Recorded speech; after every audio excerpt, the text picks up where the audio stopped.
অনেক গালি দিয়েছে, রাজাকার, কখনো বলছে দেশদ্রোহী, কখনো জঙ্গি, কখনো বিদেশি দালাল, কখনো বলছে উন্নয়নের বাধা, কখনো বলছে ষড়যন্ত্রকারী, কখনো বলছে উগ্র, কখনো সন্ত্রাসী ইত্যাদি শীতে বলতে বলতে শেষকালে একটা গালি দিতে কি জানেন, কে পাকিস্তানের দালাল। এ কইতো না, প্যারে পাকিস্তান মেরা পাকিস্তান, কি কি জানি কইতো একটা। আরে মানুষকে ক্রিটিসাইজ করার একটা সীমা আছে, সবাই তো সব কাজ করতে পারে না রে ভাই। একটা প্রধানমন্ত্রী, তার একটু কম্প্রিহেনশন থাকা দরকার ছিল। শেষ পর্যন্ত যা হইল, এই কথা বলতে বলতে 18 বছরে জেল দেছে না। আপনাদের এই অঞ্চলে বিভিন্ন বিরোধী দলীয় আলেম ওলামা এবং এদেরকে জেল দেশে কি দেয় নেই, মামলা দেশে কি দেয় নেই, মামলা দিলা, ঘর বাড়ি দখল করলা, ব্যবসা বাণিজ্য লুটপাট করলা, ব্যাংক লইয়া গেলা, হাসপাতাল নিয়ে গেলা, এরপরে মসজিদ কমিটিতেও তোমরাই ঢুকলা, আমাকে কেউ আর রইল না। যাই হোক, এরপরে রিমান্ড দিলা, রিমান্ডে হাড্ডি গুড্ডি গুঁড়ো করে ফেলাইলে ভাই। এরপরে উল্টা বিলে পিটাইয়া, উল্টা হাত পা উল্টো বাঁধতে, তারপরে পিটাই চোখ বন্ধ করিয়া, এরপরে আয়না ঘর বানাইলা, ক্রস ফায়ার দিলা, গুম করলা, কথা কয় না, এগুলো হয় নাই নাকি? এরপরে কি করলা, শেষ পর্যন্ত ফাঁসিও দিলা, ঠিক না? এত যন্ত্রণা, এত কষ্ট সহ্য কইরাও বিএনপির, জামাতের, হেফাজতের, চরমনাইর কেউ কি বাংলাদেশ সাইডে পাকিস্তান পালাই গেছে? কারণ তারা পাকিস্তানের দালাল হইলে না পাকিস্তানে পালাই যেত। এই জন্য কেউ পাকিস্তান পালাই যায় নাই, সব রয়ে গেছে কোথায়? ওই মাইর খায়, গুলি খায়, রিমান্ড খায়, আয়নাগরে পাঠায়, ক্রস ফায়ার দেয়, ফাঁসি দেয়, এরপর দেড় সারিয়ে পালায় না, সবাই থাকে কোথায়? তাহলে বোঝা যায় বাংলাদেশে পাকিস্তানের কোনো দালাল নাই। আর দুইটা উঁচু করেন, আজ যে একটা ইতিহাস সৃষ্টি হইয়া যাব। বলেন বাংলাদেশে, না হাত সোজা হয় নাই, একটা হাতও সোজা হয়নি, একই, এত আলিশা কেন এর? ও মাবুদ, জোরে বলেন, হাত এইভাবে উঁচু করেন। বলেন বাংলাদেশে, আওয়াজ আরো জোরে হইবে। বলেন বাংলাদেশে পাকিস্তানের কোনো দালাল নাই। বলেন কোনো দালাল নাই। বাংলাদেশে পাকিস্তানের একটা দালালও নাই। হাত নিচু করে।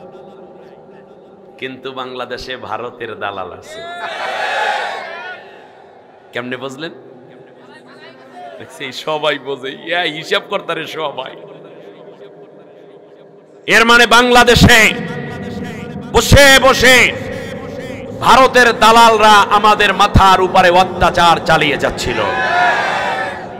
মাত্র 18 দিন বাকি ছিল বাংলাদেশটাকে লিখে দিতে। আমার দেশের ছাত্র সমাজ দেখতে পাইল আওয়ামী লীগ বিএনপি দিয়ে কাজ হচ্ছে না, জামাত ইসলামী দিয়ে কাজ হচ্ছে না, হেফাজতে ইসলাম দিয়ে কাজ হচ্ছে না, চরমনাই দিয়ে কাজ হচ্ছে না। কিন্তু এই ওল্ড মডেল চলবে না, আমরা নতুন কোন আন্দোলন শুরু করব। জেএনজি বেবিরা এগিয়ে আসলো, তারা চিন্তা করলো প্রয়োজনে আমরা জীবন দেব কিন্তু জমিন দেব না। আমার দেশটাকে শেষ করে দিয়েছে ওরা। নৈতিকতা, শিক্ষা, সংস্কৃতি, কালচার, ঈমান, তাজিব, তামাদ্দুন, আলেমদের মুখ খুলে কথা বলা, দিনদারদের পথ চলা, সব জায়গায় ছিল বাধা আর বাধা। হাজার রকমের তেল দিয়ে তাদেরকে চলতে হতো। মনে হয় যেন ভারতের একটা কালো থাবার কারণে আমরা আর শ্বাসরোধ হয়ে আসতেছিল, ঠিক না বলেন? সেই সময় ছাত্র সমাজ এগিয়ে আসলো, জীবন দিল, রক্ত দিল। ওরা প্রমাণ করলো আমরা জীবন দেব কিন্তু আমাদের পৈতৃক জমিন আমরা দেব না।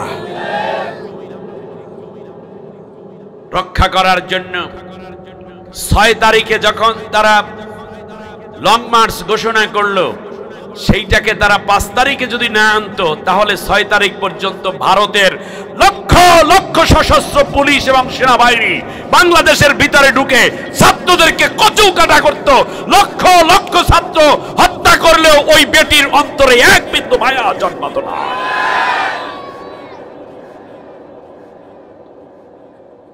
ওরা 6 তারিখকে এজন্যই 5 তারিখে আনছে।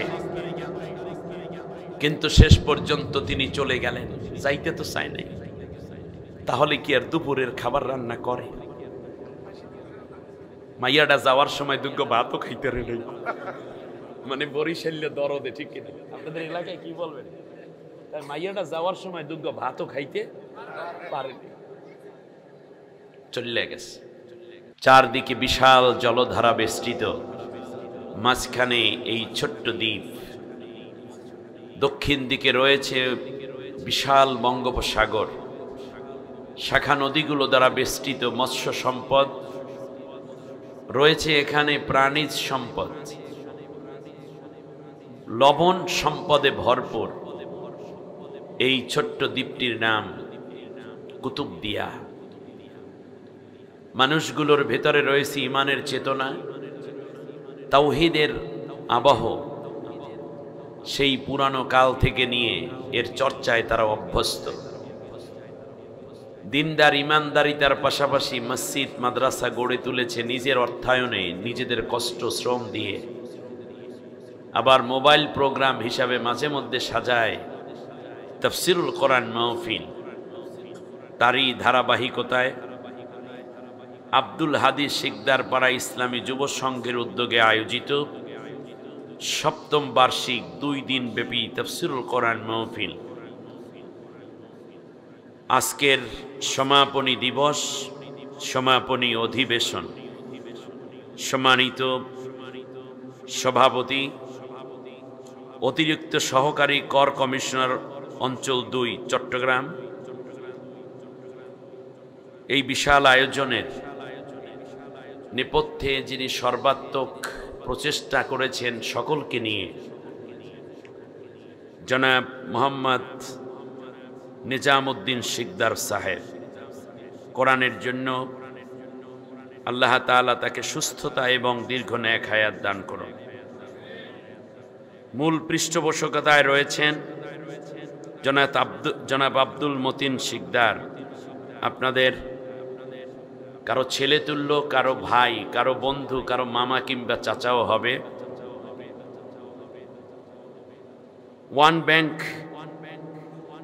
পিএলসি ইসলামিক ব্যাংকিং উইন্ডো এ কক্সবাজার ব্রাঞ্চের সম্মানিত ইনচার্জ প্রিয় ভাই জনাব আব্দুল মতিন শিকদার, আল্লাহ তাআলা কোরআনের খাদেম হিসেবে আরো কাজ করার তৌফিক দিন। আমার মাথার তাজ, জাতির শ্রেষ্ঠ সন্তান সম্মানিত উলামায়ে কেরাম, বিভিন্ন মসজিদ থেকে আগত আইম্মা এবং খুতাবা, মাদ্রাসা থেকে আগত আসাতিজায়ে কেরাম, বিশেষ করে আমার আগে কথা বলেছেন আমার অত্যন্ত আদরের আপনাদের এই কুতুবদিয়ারই কৃতি সন্তান মিজানুর রহমান কুতুবী, কথা বলেছেন মাওলানা ইমরুল হাসান জাফরি সিলেট। আল্লাহ তাআলা সকলের কথাগুলো কবুল করে নিন। প্রধান অতিথি ডাক্তার AKM ফজলুল হক সাহেব, বিশেষ অতিথিবৃন্দ, আবু সাদেক নোমান তো গান গেয়েছি, আর একেবারে শেষবারে যদি সুযোগ থাকে আর একটা গান শুনবো নি, কি কোন? হ্যাঁ, ইনশাআল্লাহ। যারা কথা বলেছেন এবং কথা বলেননি সমস্ত আলেমদেরকে আল্লাহ কবুল করে নিন। মুরব্বিয়ানে কেরাম, যুবক ভাইয়েরা, পর্দার অন্তরালের সম্মানিতা মা বোন, অন্যান্য ধর্মাবলম্বী ভাই বোনদেরকে আন্তরিক মোবারকবাদ জানিয়ে আমরা আল্লাহ সুবহানাহু ওয়া তাআলার কাছে জান্নাত পেতে চাই, কিন্তু কেমনে?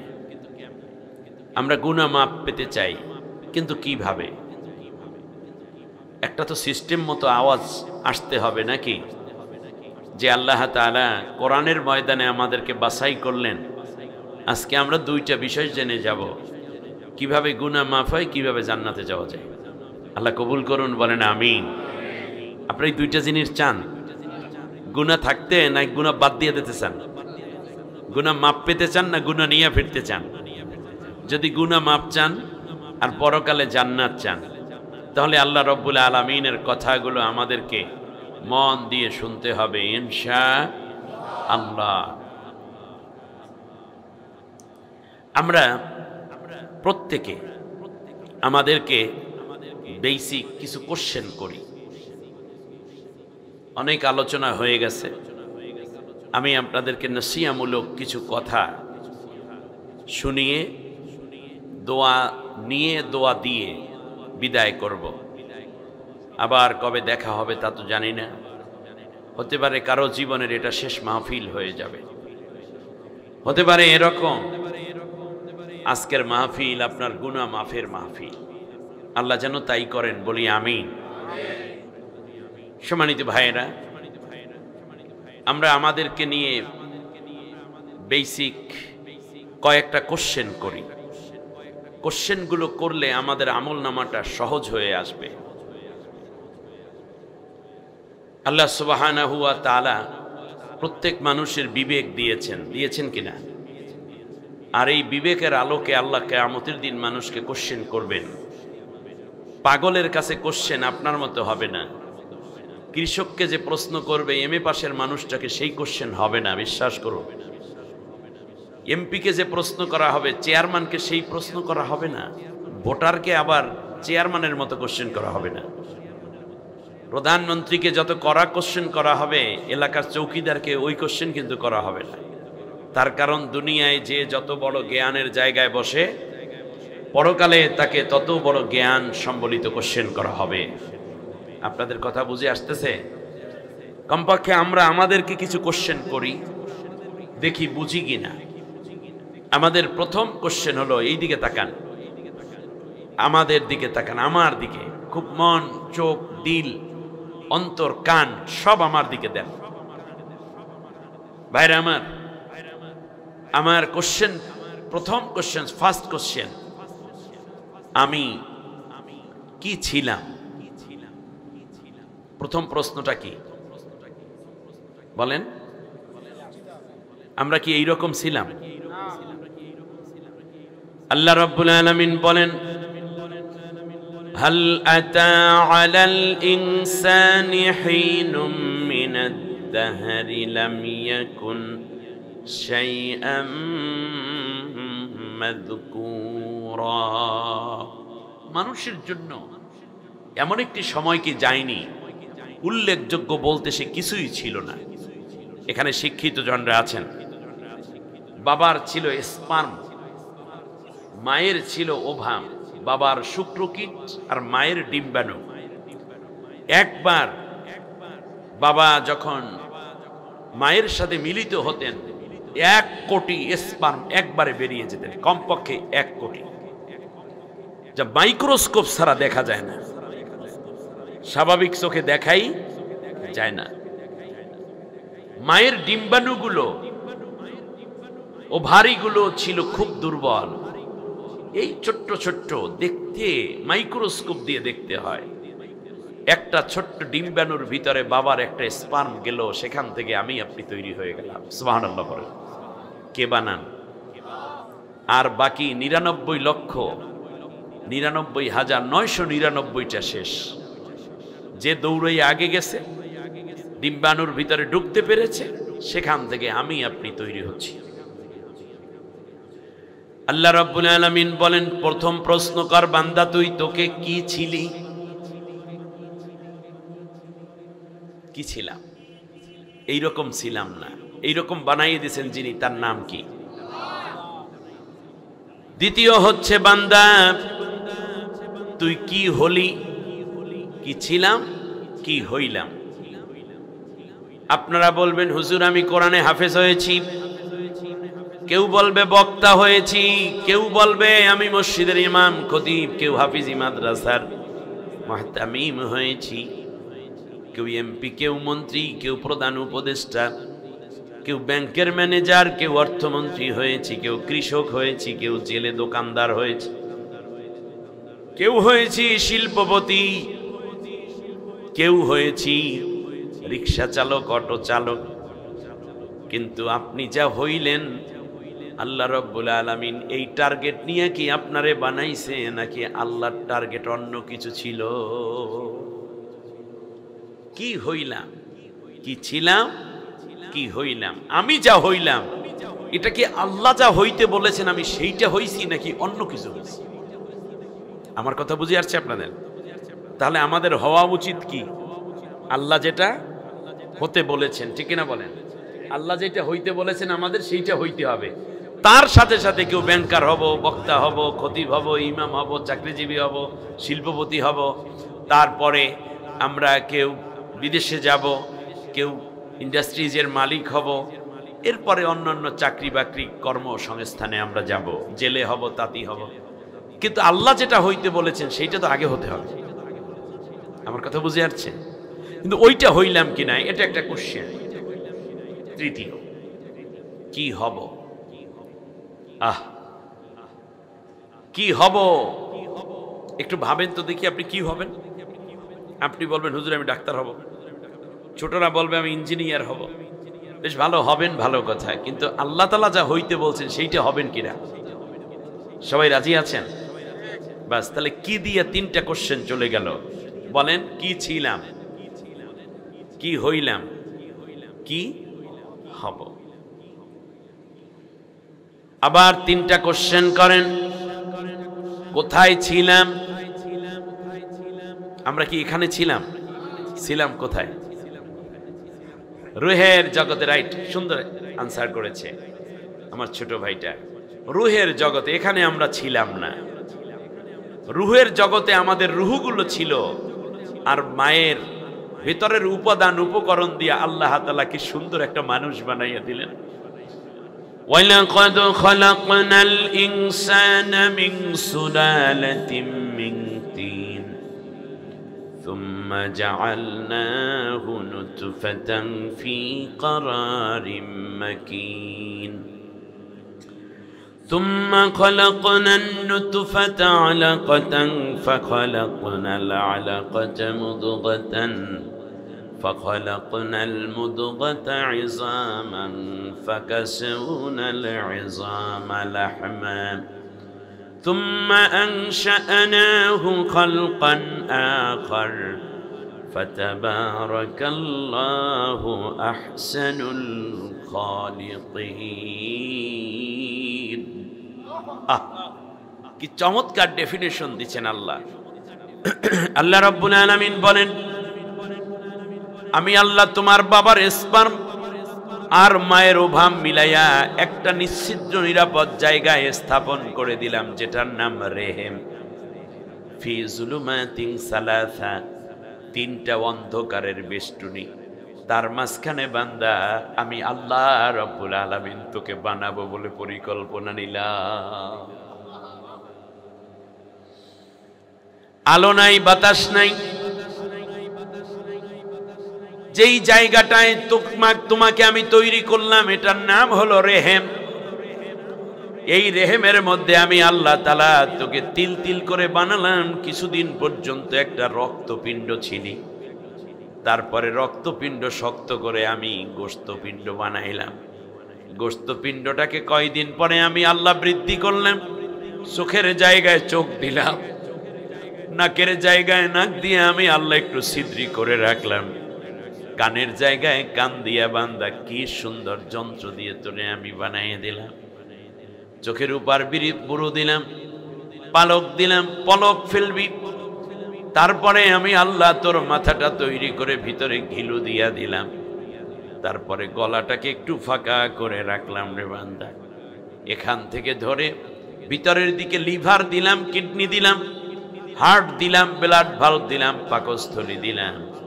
শ্বাস প্রশ্বাস করার জন্য আমি আল্লাহ তার বুকটার মধ্যে স্পঞ্জের মতো এমন জিনিস দিলাম, শ্বাসগুলো যেন তুই ধরে রাখতে পারো।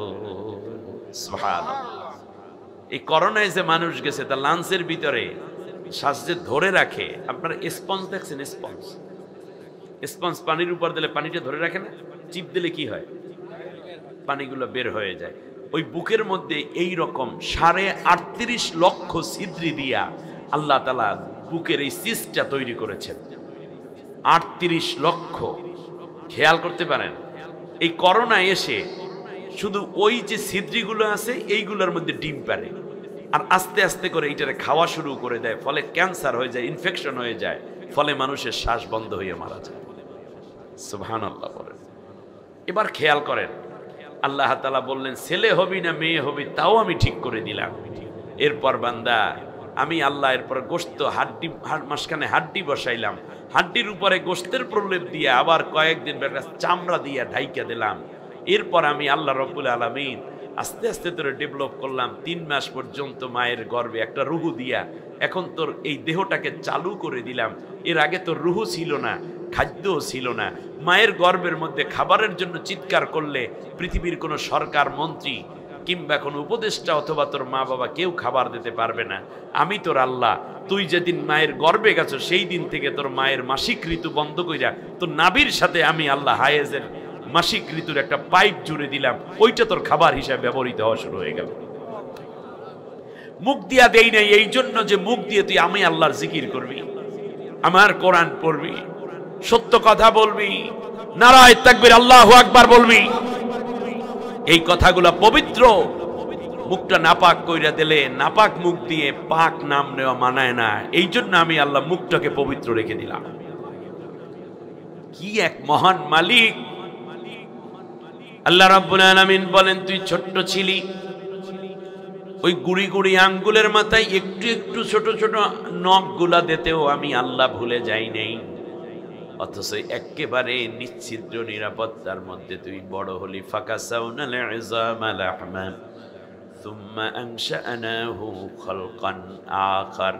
এমনি করে করে আমি আল্লাহ সময়ের ব্যবধানে তোমার সূরাত এবং তোমার চেহারাকে পরিবর্তন করেছি। আজ থেকে 10 বছর আগে আপনার চেহারা কি এইরকম ছিল? 20 বছর পর কি এটা থাকবে? থাকবে না। এই পরিবর্তনটা কার হুকুমে হয়? এই যে সুন্দর পরিবর্তন হতে থাকে, এটাও আল্লাহর ইচ্ছে। এক এক সময় এক এক সুন্দর। সুবহানাল্লাহ বলেন। আল্লাহ তাআলার এবার কোশ্চেন, আল্লাহ আমি কি হইলাম, মানে কোথায় ছিলাম, কোথায় ছিলাম, কোথায় আসলাম, কোথায় যাব। ওখানে ছিলাম, কি ছিলাম, কি হইলাম, কি হব। কি হব, কি দিয়ে 2-3টা মনে রাখেন, বলেন কি ছিলাম, কি হইলাম, কি হব। এখনই টার্গেট করেন। আমি আপনাদেরকে সিলেবাস দিচ্ছি, কি ছিলাম, কি হইলাম, কি হব, এটা আমি জানাই দিতেছি। আবার কোথায় ছিলাম, ছিলাম কোথায়? আলামে আরওয়াহে, সেখান থেকে রুহের একটা জগৎ আছে, ওখান থেকে রুহগুলো আল্লাহ গ্রাজুয়ালি আমাদের দুনিয়ায় পাঠাচ্ছে। আবার কোথায় আসলাম, আসলাম কোথায়? দুনিয়ায়। এটিকে থাকার জায়গা না মরার জায়গা? দেখছেন দুনিয়াটা কি জিনিস? আচ্ছা দুনিয়া কি আপনারা বলেন, যদি দুনিয়াটা কি বলতে আপনারা কি বোঝেন? আপনারা বলবেন দুনিয়া হইছে চাকরি বাকরি করা, বিল্ডিং টিল্ডিং করা, বউ মাইয়া পড়ালে আনন্দে কাটানোর জায়গা। আচ্ছা দুনিয়াটা শাব্দিক অর্থ দেখি একটু। দুনিয়া বলেন তো দেখি, এই যে একটা টিস্যু পেপার আছে না, এই টিস্যু পেপার এখান থেকে ধরি একেবারে ছোট্ট একটু কর্নার আমি কেটে নিলাম। ভালো করে বুঝেন, সারা জীবন তো ওয়াজ শোনেন, এইবার ওয়াজ দেখেন। এই যে এই একটা ছোট্ট জিনিস, এটা কি অনেক মূল্যবান? দেখা যায়? দেখাই তো যায় না। এই যে এইটা মনে করেন আপনার বাসায় কোনো একটা বাচ্চা গেছে, টি টেবিলের উপরে এইরকম ছোট্ট একটা টিস্যু বক্স আছে, তার মধ্য থেকে একটা বাচ্চা এতটুকু কাগজ একটু ছিঁড়েছে। কি করেছে? ছিঁড়েছে। এই কারণে আপনি এসে বাচ্চাটারে লাঠি দিয়ে 3টা বাড়ি মারছেন ওর পিঠের মধ্যে। ছোট্ট মানুষ, ওরে মাগো ওরে বাবা গো গিয়ে দিয়েছে দৌড়, দৌড় দিয়েছে, আর ওর মা বাবাই দৌড়েছে। কি হয়েছে, কি হয়েছে? আব্বুকে আমার কাকু মারছে। কেন মারছে? এই টিস্যু পেপারের আব্বু এইটুকু ছিঁড়ছি এই জন্য। তখন অন্য মানুষরা কয়, বেটা তুই মানুষ না পাগল? এই আদনা একটা জিনিসের জন্য মানুষ কি এইরকম মধ্যে দেয় ছোট্ট মানুষের? এটার নাম কি? টিস্যু। কিন্তু বললেন কি আদনা, আদনা বলছেন না? এই আদনার চেয়েও তুচ্ছ যেই জিনিস, সেইটার নাম দুনিয়া। কথাটা বোঝেন নাই? এই আদনাটার চাইতেও তুচ্ছ যেই জিনিস, সেইটার নাম কি? দুনিয়া। দুনিয়া হচ্ছে একটি মৃত্যুদণ্ডের ফাঁসির মঞ্চ, আর আমরা সবাই ফাঁসির আসামি। আজ না হয় কাল একদিন ফাঁসির মঞ্চে দাঁড়াতেই হবে। মৃত্যু হবে না এরকম কেহ আছে? কিন্তু অন্যায়ভাবে আমাদের আল্লামা সাইদি সাহেব সহ বাংলাদেশের ইসলামী আন্দোলন নেতৃবৃন্দ এবং বিভিন্ন দল, বিশেষ করে বিএনপির সালাউদ্দিন কাদের চৌধুরী, আপনাদের চট্টগ্রামের কৃতি সন্তান, ঠিক না, এবং অন্যান্যদেরকে যারা অন্যায়ভাবে এই ফাঁসির মঞ্চে এনে নাটক সাজিয়ে তাদেরকে হত্যা করা হলো, যারা হত্যা করলো তারা কি মৃত্যু হবে না? তারাও তো ফাঁসির আসামি। কিন্তু তাদের ফাঁসি হোক আর না হোক, তার কারণ হচ্ছে ওনারা আসবে না বলে ফাঁসি হবে না, এইরকম একটা চিন্তায় তারা আছে। আবার মাঝে মাঝে করে চট করে চলে আসবো, আরে বাংলার মানুষ বসে আছে, কট করে ধরে ফেলবে, ঠিক না বলেন? আপনার আসার দরকার কি? কোথায় আছেন বলেন, পোলাপাইনে ধরে নিয়ে আসবেন। যাইবে না? তোমরা যাইবে না? সবাই তো মরলাম, সবাই তো একদিন ফাঁসির আসামি হয়ে যাবে, তাহলে অন্যায়ভাবে অন্য মানুষকে কেন ফাঁসি দিলাম? বাংলার জমিনে যারা আলেম ওলামাদেরকে হত্যা করেছে, পিলখানার হত্যাকাণ্ড ঘটিয়েছে, 28 অক্টোবর 2006 সালে যারা হত্যাকাণ্ড ঘটিয়েছে, সর্বোপরি হেফাজতে ইসলামের 5 মেয়ে যারা শাপলা চত্বরকে রক্তাক্ত করেছে, এমনকি ছাত্র আন্দোলনেও যারা হত্যা করেছে এবং অন্যায়ভাবে যাদেরকে ফাঁসি দেয়া হয়েছে, যারা এই কাজের সাথে জড়িত প্রত্যেকটা হত্যার বিচার হবে এবং প্রত্যেক খুনিদের আবার নতুন করে ফাঁসির কাস্টে ঝোলানো হবে। এত সহজ না। কম শোকে পালাইছে, আপনি বোঝেন না কেন? দেখছে উপায় নাই, বলেন কি উপায় নাই। এরপরও আমাদের দেশে কিছু সিঙ্গারা খাওয়া কর্মীরা মনে করে কি ওরা এখনো আসিবে ফিরে ধানসে নদীর তীরে। ওয়েট করেন। কোথায় আসলাম? আধার ঘেরা স্বপ্ন পোড়া চোরা বালুর চর, ওরে পাগলকে বেঁধেছি সেই চরে তোর ঘর। থাকার জায়গা না রে পাগলা, এটা চলে যাওয়ার জায়গা। আসলে অমন হাসায়া অমন যেতে হবে, কাদায়া হায়রে দম ফুরাইলে রঙের জলসা যাইবে যে শেষ হইয়া, ঠিক না? আর বাঁচবেন কেনা? অনন্তকাল বাঁচবেন। কিন্তু যারা হত্যা করলো নির্দোষদেরকে, আজ বলে গেলাম, হয়তো তাদের ফাঁসি হবে, না হয় পাগল হয়ে রাস্তায় রাস্তায় ঘুরতে ঘুরতে তারা মরবে, কুকুর তাদের লাশগুলো টানাটানি করবে, দেখবেন আপনারা। আজ না হয় কাল তুমি যাইবা কবরে, যাওয়ার সময় দেখবে যে গো তোমার সবই রইল পড়ে, যাওয়ার সময় দেখবে যে গো, ঠিক না? ছেলে মেয়ে বলবে বাবা কিভাবে যাও চলে, আব্বু বলে ডাকবো কারে গো বাবা, এই ভব সংসারে বাবা বলে ডাকবো কারে গো। ঘর করলা বাড়ি করলা চলো গাড়ি করে, আজরাইল তোমার সামনে খাড়া গো, নিবে কলিজাটা ছিঁড়ে, আজরাইল তোমার সামনে খাড়া গো। আজ না হয় কাল তুমি যাইবা কবরে, যাবার সময় দেখবে যে গো তোমার সবই রইল পড়ে, যাবার সময় দেখবে যে গো। এই তো দুনিয়া নাকি? বাবা গেল দাদা গেল কেউ এলো না ফিরে, তোমারও যাইতে হবে গো ভাইজান এই দুনিয়া ছেড়ে, একদিন আমার যাইতে হবে গো, ঠিক না? সুতরাং খুব যত্ন সহকারে নিজেকে তৈরি করুন, আর নিজেকে তৈরি করার জন্যই দরকার আল্লাহর কোরআনের শিক্ষা। এজন্যই আল্লাহ কোরআন নাজিল করেছে। কোথায় ছিলাম, কোথায় আসলাম? শেষ করছেন আল্লাহ আমি কোথায় যাব? আপনারা কোথায় যাইতে চান? উম্মা কেউ চিন্তা করছে জান্নাতে যাইতে লেট আছে, বাড়িতে যাইয়ে লই আগে, ঠিক না বলে না? এক বাচ্চা ছুটি হওয়ার আগে স্যারেরা বলছে এই তোমরা কোথায় যাইতে চাও? সবাই কয় জান্নাতে জান্নাতে জান্নাতে। আর এক বাচ্চা কয় না আমার আম্মু বলছে ছুটি হলে ডাইরেক্ট বাড়িতে যাইতে বলছে, জান্নাতে যাওয়ার সময় নেই আমার। ছোট্ট মানুষ বুঝে নাই। এবারে আসুন আমরা জান্নাতে যেতে চাই, ঠিক না? একা যাবেন না সবাই যাব? বলেন ইনশাআল্লাহ সবাই যাব। সবাই মিলে জান্নাতে যাব যারা, তারা দুইটা হাত উঁচু করে আল্লাহকে একটু গভীর রাতে দেখায় দেন লিল্লাহে তাকবীর।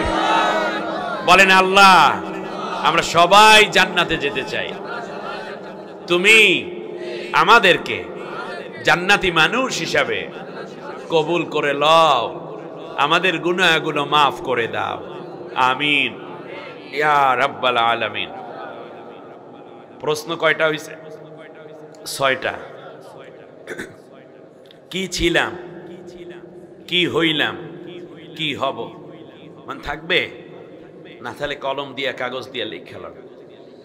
কোথায় ছিলাম, কোথায় আসলাম, কোথায় যাব? কয়টা কোশ্চেন?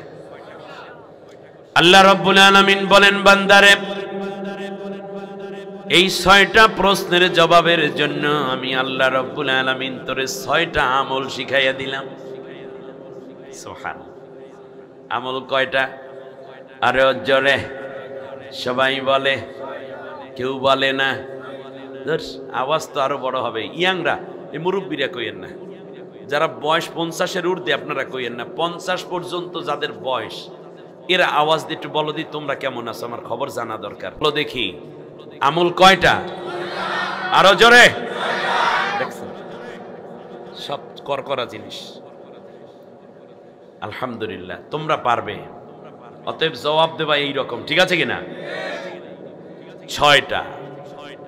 আল্লাহ রাব্বুল আলামিন বলেন আমার বান্দা বান্দিরে তোদেরকে আমি আল্লাহ 6টা আমল শিখাইয়া দিলাম, মাত্র 6টা আমল। গুরুত্বপূর্ণ 6টা কোশ্চেন জবাব পাওয়ার জন্য 6টা আমল করতে থাকবি। 6টা আমল কইরা যখন বাড়ির দিকে যাবি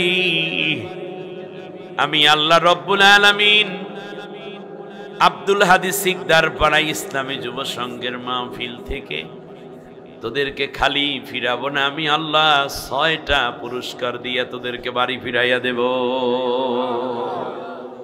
এবার বলেন কোশ্চেন কয়টা, আমল কয়টা, পুরস্কার কয়টা?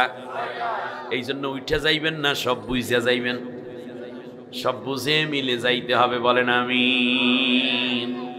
একজনও ওঠার দরকার নাই, আপনি উঠলে আমি কিন্তু উঠে যাব আগে। কত কষ্ট করে আপনার এখানে আমি আসছি, আপনারা ভদ্র মেজবান। বরং বাইরে যারা আছে সবাইকে নিয়ে বসে পড়েন, হতে পারে আজকের এই আমলটা আপনার জীবনের কঠিন এক পরিবর্তন করে আল্লাহর কাছে নিয়ে যাবে ইনশাআল্লাহ। আমার সাথে পড়েন আউযু বিল্লাহি মিনাশ শাইতানির রাজীম।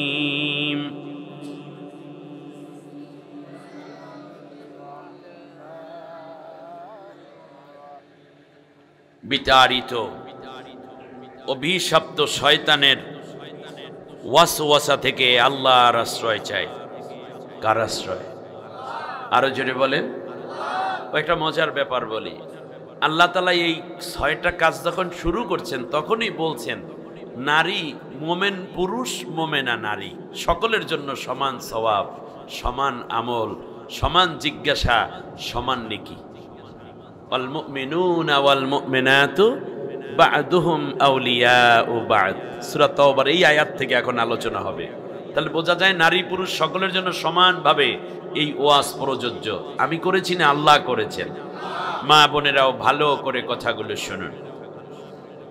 তাহলে আমরা শয়তানের ওয়াসওয়াসা থেকে আশ্রয় চাই কার কাছে? আউযু বিল্লাহি মিনাশ শাইতানির রাজিম অর্থ কি?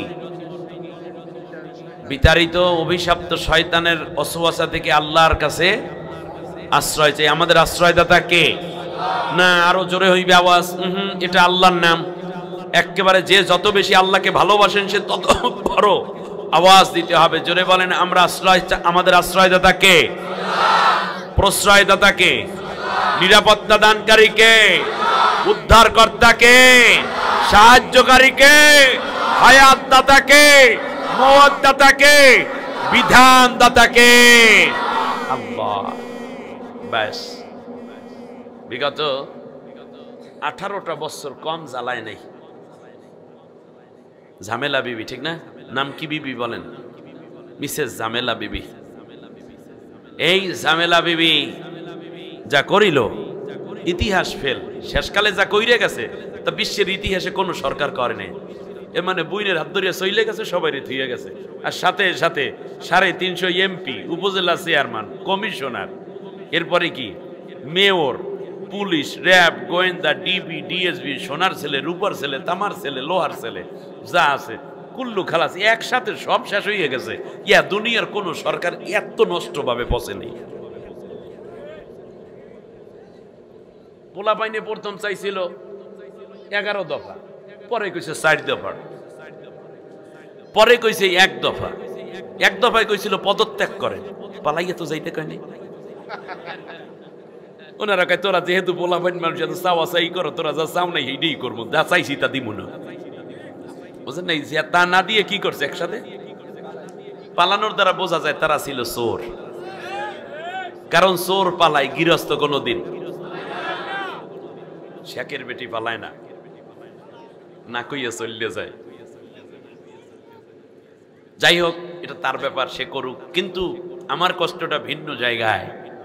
আহা রে আল্লাহ, অনেক গালি দিছে রাজাকার, কখনো বলছে দেশদ্রোহী, কখনো জঙ্গি, কখনো বিদেশি দালাল, কখনো বলছে উন্নয়নের বাধা, কখনো বলছে ষড়যন্ত্রকারী, কখনো বলছে উগ্র, কখনো সন্ত্রাসী ইত্যাদি শীতে বলতে বলতে শেষকালে একটা গালি দিতে কি জানেন? কে পাকিস্তানের দালাল। এ কইতো না পেয়ারে পাকিস্তান, মেরা পাকিস্তান, কি কি জানি কইতো একটা। আরে মানুষকে ক্রিটিসাইজ করার একটা সীমা আছে। সবাই তো সব কাজ করতে পারে না রে ভাই। একটা প্রধানমন্ত্রী, তার একটু কম্প্রিহেনশন থাকা দরকার ছিল। শেষ পর্যন্ত যা হইল, এই কথা বলতে বলতে 18 বছরে জেল দেছে না? আপনাদের এই অঞ্চলে বিভিন্ন বিরোধী দলীয় আলেম ওলামা এবং এদেরকে জেল দেশে কি দেয় নেই? মামলা দেশে কি দেয় নেই? মামলা দিলা, ঘর বাড়ি দখল করলা, ব্যবসা বাণিজ্য লুটপাট করলা, ব্যাংক লইয়া গেলা, হাসপাতাল নিয়ে গেলা, এরপরে মসজিদ কমিটিতেও তোমরাই ঢোকলা, আমাকে কেউ আর রইল না। যাই হোক, এরপরে রিমান্ড দিলা, রিমান্ডে হাড্ডি গুড্ডি গুঁড়ো করে ফেলাইলে ভাই। এরপরে উল্টা বিলে পিটাইয়া, উল্টা হাত পা উল্টো বাঁধা, তারপরে পিটাইয়া চোখ বন্ধ করিয়া, এরপরে আয়না ঘর বানাইলা, ক্রস ফায়ার দিলা, গুম করলা, কথা কয় না, এগুলো হয় নাই নাকি? এরপরে কি করলা? শেষ পর্যন্ত ফাঁসিও দিলা, ঠিক না? এত যন্ত্রণা, এত কষ্ট সহ্য কইরাও বিএনপির, জামাতের, হেফাজতের, সরমনাইর কেউ কি বাংলাদেশ সাইডে পাকিস্তান পালাই গেছে? কারণ তার পাকিস্তানের দালাল হইলে না পাকিস্তানে পালাই যেত। এই জন্য কেউ পাকিস্তান পালাই যায় নাই, সব রয়ে গেছে কোথায়? ওই মাইর খায়, গুলি খায়, রিমান্ড খায়, আয়নাগরে পাঠায়, ক্রস ফায়ার দেয়, ফাঁসি দেয়, এরপর দেশ ছাড়িয়ে পালায় না, সবাই থাকে কোথায়? তাহলে বোঝা যায় বাংলাদেশে পাকিস্তানের কোনো দালাল নাই। আর দুইটা উঁচু করেন, আজ যে একটা ইতিহাস সৃষ্টি হইয়া যাও। বলেন বাংলাদেশে, না হাত সোজা হয় না, একটার হাতও সোজা হয়নি, একই এত আলিশা কেন এর? ও মাবুদ, জোরে বলেন, হাত এইভাবে উঁচু বলেন বাংলাদেশে। আওয়াজ আরো জোরে হইবে, বলেন বাংলাদেশে পাকিস্তানের কোনো দালাল নাই। বলেন কোনো দালাল নাই। বাংলাদেশে পাকিস্তানের একটা দালালও নাই। হাত নিচু করে। কিন্তু বাংলাদেশে ভারতের দালাল আছে। কেমনে বুঝলেন? সবাই বোঝে, হিসাব করতারে সবাই। এর মানে বাংলাদেশে বসে বসে ভারতের দালালরা আমাদের মাথার উপরে অত্যাচার চালিয়ে যাচ্ছিল। মাত্র 18 দিন বাকি ছিল বাংলাদেশটাকে লিখে দিতে। আমার দেশের ছাত্র সমাজ দেখতে পাইল আওয়ামী লীগ বিএনপি দিয়ে কাজ হচ্ছে না, জামাত ইসলামী দিয়ে কাজ হচ্ছে না, হেফাজতে ইসলাম দিয়ে কাজ হচ্ছে না, চরমনাই দিয়ে কাজ হচ্ছে না, কিন্তু এই ওল্ড মডেল চলবে না, আমরা নতুন কোন আন্দোলন শুরু করব। জেএনজি বেবিরা এগিয়ে আসলো, তারা চিন্তা করলো প্রয়োজনে আমরা জীবন দেব কিন্তু জমিন দেব না। আমার দেশটাকে শেষ করে দিয়েছে ওরা। নৈতিকতা, শিক্ষা, সংস্কৃতি, কালচার, ঈমান, তাহজিব, তামাদ্দুন, আলেমদের মুখ খুলে কথা বলা, দিনদারদের পথ চলা, সব জায়গায় ছিল বাধা আর বাধা। হাজার রকমের তেল দিয়ে তাদেরকে চলতে হতো। মনে হয় যেন ভারতের একটা কালো থাবার কারণে আমরা আর শ্বাসরোধ হয়ে আসতেছিল, ঠিক না বলেন? সেই সময় ছাত্র সমাজ এগিয়ে আসলো, জীবন দিল, রক্ত দিল। ওরা প্রমাণ করলো আমরা জীবন দেব কিন্তু আমাদের পৈতৃক জমিন আমরা দেব না। রক্ষা করার জন্য 6 তারিখে যখন তারা লং মার্চ ঘোষণা করলো, সেইটাকে তারা 5 তারিখে যদি না আনতো তাহলে 6 তারিখ পর্যন্ত ভারতের লক্ষ লক্ষ সশস্ত্র পুলিশ এবং সেনাবাহিনী বাংলাদেশের ভিতরে ঢুকে ছাত্রদেরকে কচু কাটা করত। লক্ষ লক্ষ ছাত্র হত্যা করলেও ওই বেটির অন্তরে এক বিন্দু মায়া জন্মাতো না।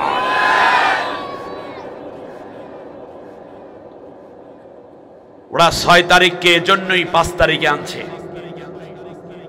কিন্তু শেষ পর্যন্ত তিনি চলে গেলেন, যাইতে তো চাই নাই।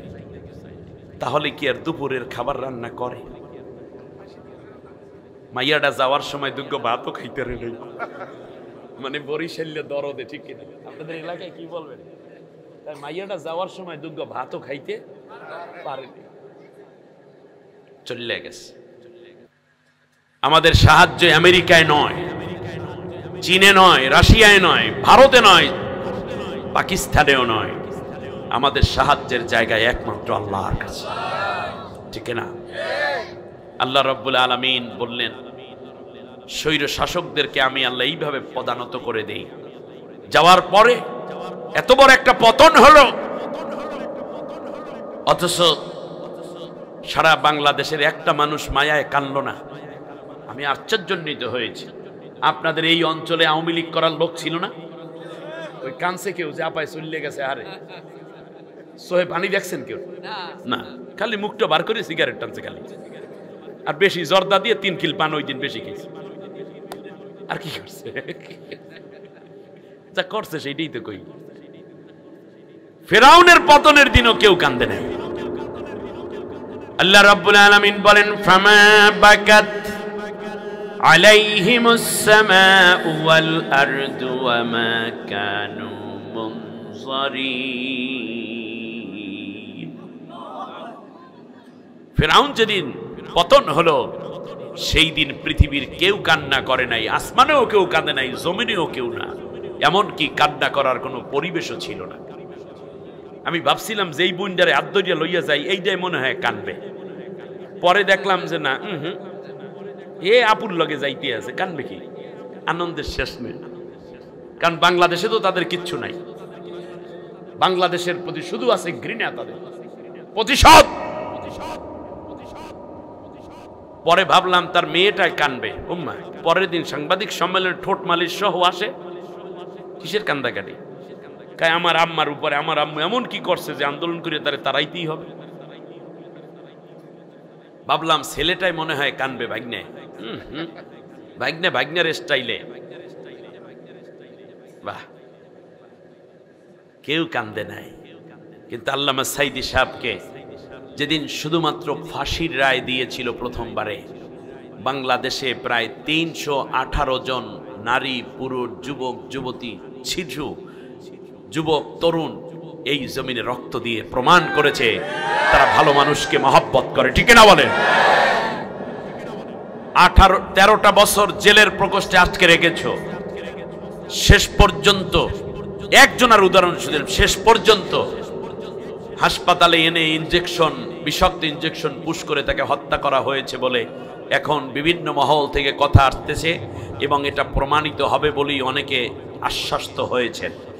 আমি আজকের এই বিশাল তাফসীরুল কোরআন মাহফিল থেকে এই বর্তমান অন্তর্বর্তীকালীন সরকার এবং স্বরাষ্ট্র উপদেষ্টাকে দাবি করব, আল্লামা সাঈদী সাহেবকে কারা আনলো, কেন আনলো, চিকিৎসায় কি কি ঔষধ ব্যবহার করা হয়েছে, কোন ডাক্তার তার চিকিৎসা করেছে, স্বরাষ্ট্রমন্ত্রী তদানীন্তন সময়ের ডিবি ডিএসপি গোয়েন্দা বিভাগে কারা কাজ করেছিল, এর সাথে জড়িত সবাইকে অ্যারেস্ট করবেন। অচিরেই অ্যারেস্ট করে তারপরে তাদের রিমান্ড দিয়ে মূল তথ্য উদ্ধার করে বর্তমান যেই ট্রাইব্যুনাল গঠন করা হয়েছে, এই ট্রাইব্যুনালের সর্বপ্রথম আল্লামা সাঈদীর হত্যার সাথে জড়িতদের চূড়ান্ত রায় এই জাতি প্রথমে দেখতে চাওয়া হয়।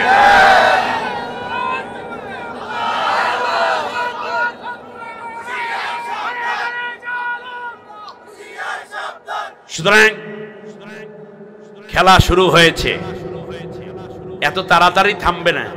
ইতিহাস পড়েন না কেন? পৃথিবীতে কোন সরকার প্রধান যদি পালিয়ে যায় ফিরে আসতে 100 বছর লাগে। এই পর্যন্ত আপনি থাকলে 100 বছরের কাম করেন, সিঙ্গারা আর সামোসা খাইতে থাকেন, কোনো অসুবিধা নেই। 100 বছরের আগে ঘুরে দাঁড়াতে পারবেন না, এই কথা লিখে রাখেন। এটা চূড়ান্ত, এটা চূড়ান্ত। আসিবেন ভিন্ন নামে, এ নামে আর হবে না। আপনিও চেঞ্জ হয়ে যান। বলেন কি বলছি?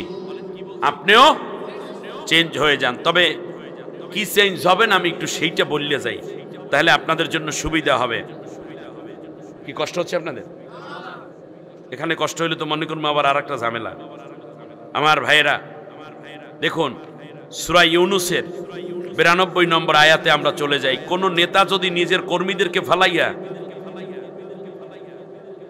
পালাইয়া চলে যায় তাহলে কি করতে হয়? আল্লাহ সুবহানাহু ওয়া তাআলা কোরআনুল কারীমের মধ্যে সেই কথাটাও চমৎকার করে বলেছেন যে শোনো, সেই সময় তোমরা একটা কাজ কইরো, সেটা হলো এই যে একজন নবী ছিলেন যিনি তার জাতিকে দাওয়াত দিয়েছেন, পরে আল্লাহর কাছে না বললে পালাইয়া চলে গেছে রাতে। নবীর নাম কি? বাহ, দারুণ জানেন। সেখান থেকে চিন্তা করলাম তাই পালাইয়া যাওয়ার নেতা কর্মীদের অবস্থা কি হবে। আল্লাহ রাব্বুল আলামিন 98 নম্বর আয়াত সূরা ইউনূস আল্লাহ বলছেন, ফালাউলা কানাত ক্বরিয়াতুন আমানাত ফানাফাআহা ঈমানুহা ইল্লা কওমা ইউনূস লাম্মা আমানু কাশাফনা আনহুম আযাবাল খিজি ফিল হায়াতিদ দুনিয়া ومتعناهم إلى حين। শোনো, আমার ইউনূস যখন তার জাতির লোককে ফালাইয়া চলে গেল, জাতির লোকেরা বলল, আল্লাহ এখন আমরা কই যাব? আমরা তো তওবা করার জন্য ঈমান আনতে আসছি, কিন্তু আমার নেতা তো পালাই গেছে। আল্লাহ কয় চিন্তা নাই, যদি আমার দিকে ফিরে আসো তাহলে আর ইউনূসও দরকার নাই, আমি আল্লাহ নিজেই তোদেরকে কালেমা পড়াইয়া মুসলমান বানাই দেব। সুতরাং ফিরে আসেন আল্লাহর দিকে, দুর্নীতিবাজদের দিকে আর না, জেনাকারদের দিকে আর না, খুনি দলটির দিকে আর না, যারা চুরি করে, যারা আলেমদেরকে হত্যা করে, নির্যাতন করে, মুসলমানদের হাতের মধ্যে যারা হাত করা পড়ায়, ডাকাত এবং খুনির রশি যারা আলেমদের হাতে পড়ায়, তাদের সাথে আপনি মুসলমান হিসেবে কোনো সম্পর্ক থাকার অধিকার না হয়।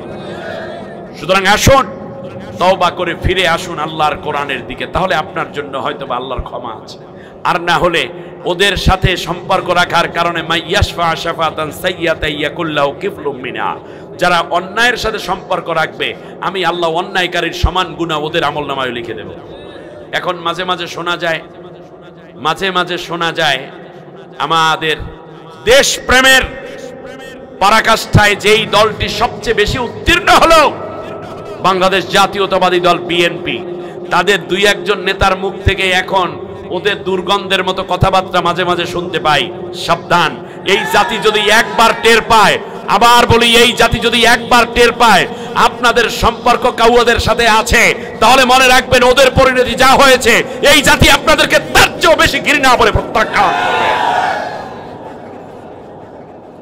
সুতরাং মনে রাখবেন, অসত্যের সাথে আর কোনো আপোষ নাই। আগামীর বাংলাদেশ হবে আল্লাহর কোরআনের বাংলাদেশ।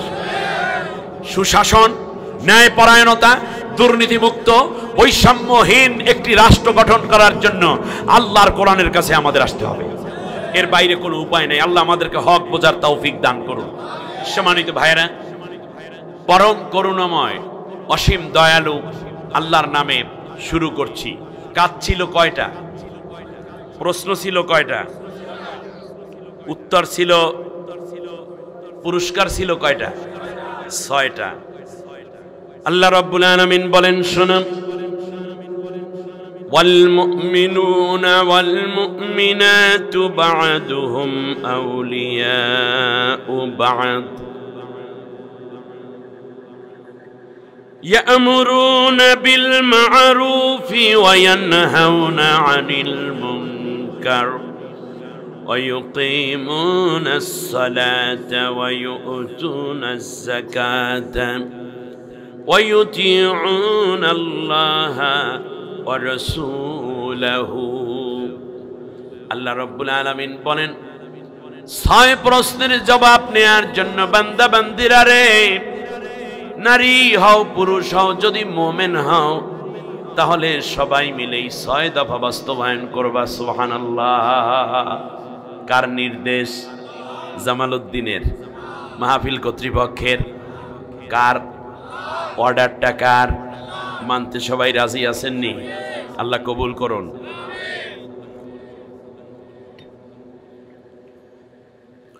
সবাই মিলে এই কাজ করবা। ভাই বোন, স্বামী স্ত্রী, ননদ ভাবি, পুত্রবধূ শাশুড়ি, যায় যায় মিলে, বান্ধবী বান্ধবী মিলে, বন্ধু বন্ধু মিলে, যে যেখানেই থাকো না কেন, আমি আল্লাহ তোদের সাথে সম্পর্ক বাতাই দিলাম। তোরা একজনে আর একজনের বড় শুভাকাঙ্ক্ষী। ওয়াল মুমিনুনা ওয়াল মুমিনাতু বা'দুহুম আউলিয়াউ বা'দ। একে অন্যের শুভাকাঙ্ক্ষী, একে অন্যের কল্যাণকামী, একে অন্যের কল্যাণিয়াসু, একে অন্যের ওয়াইল ইশার। বলুন আলহামদুলিল্লাহ।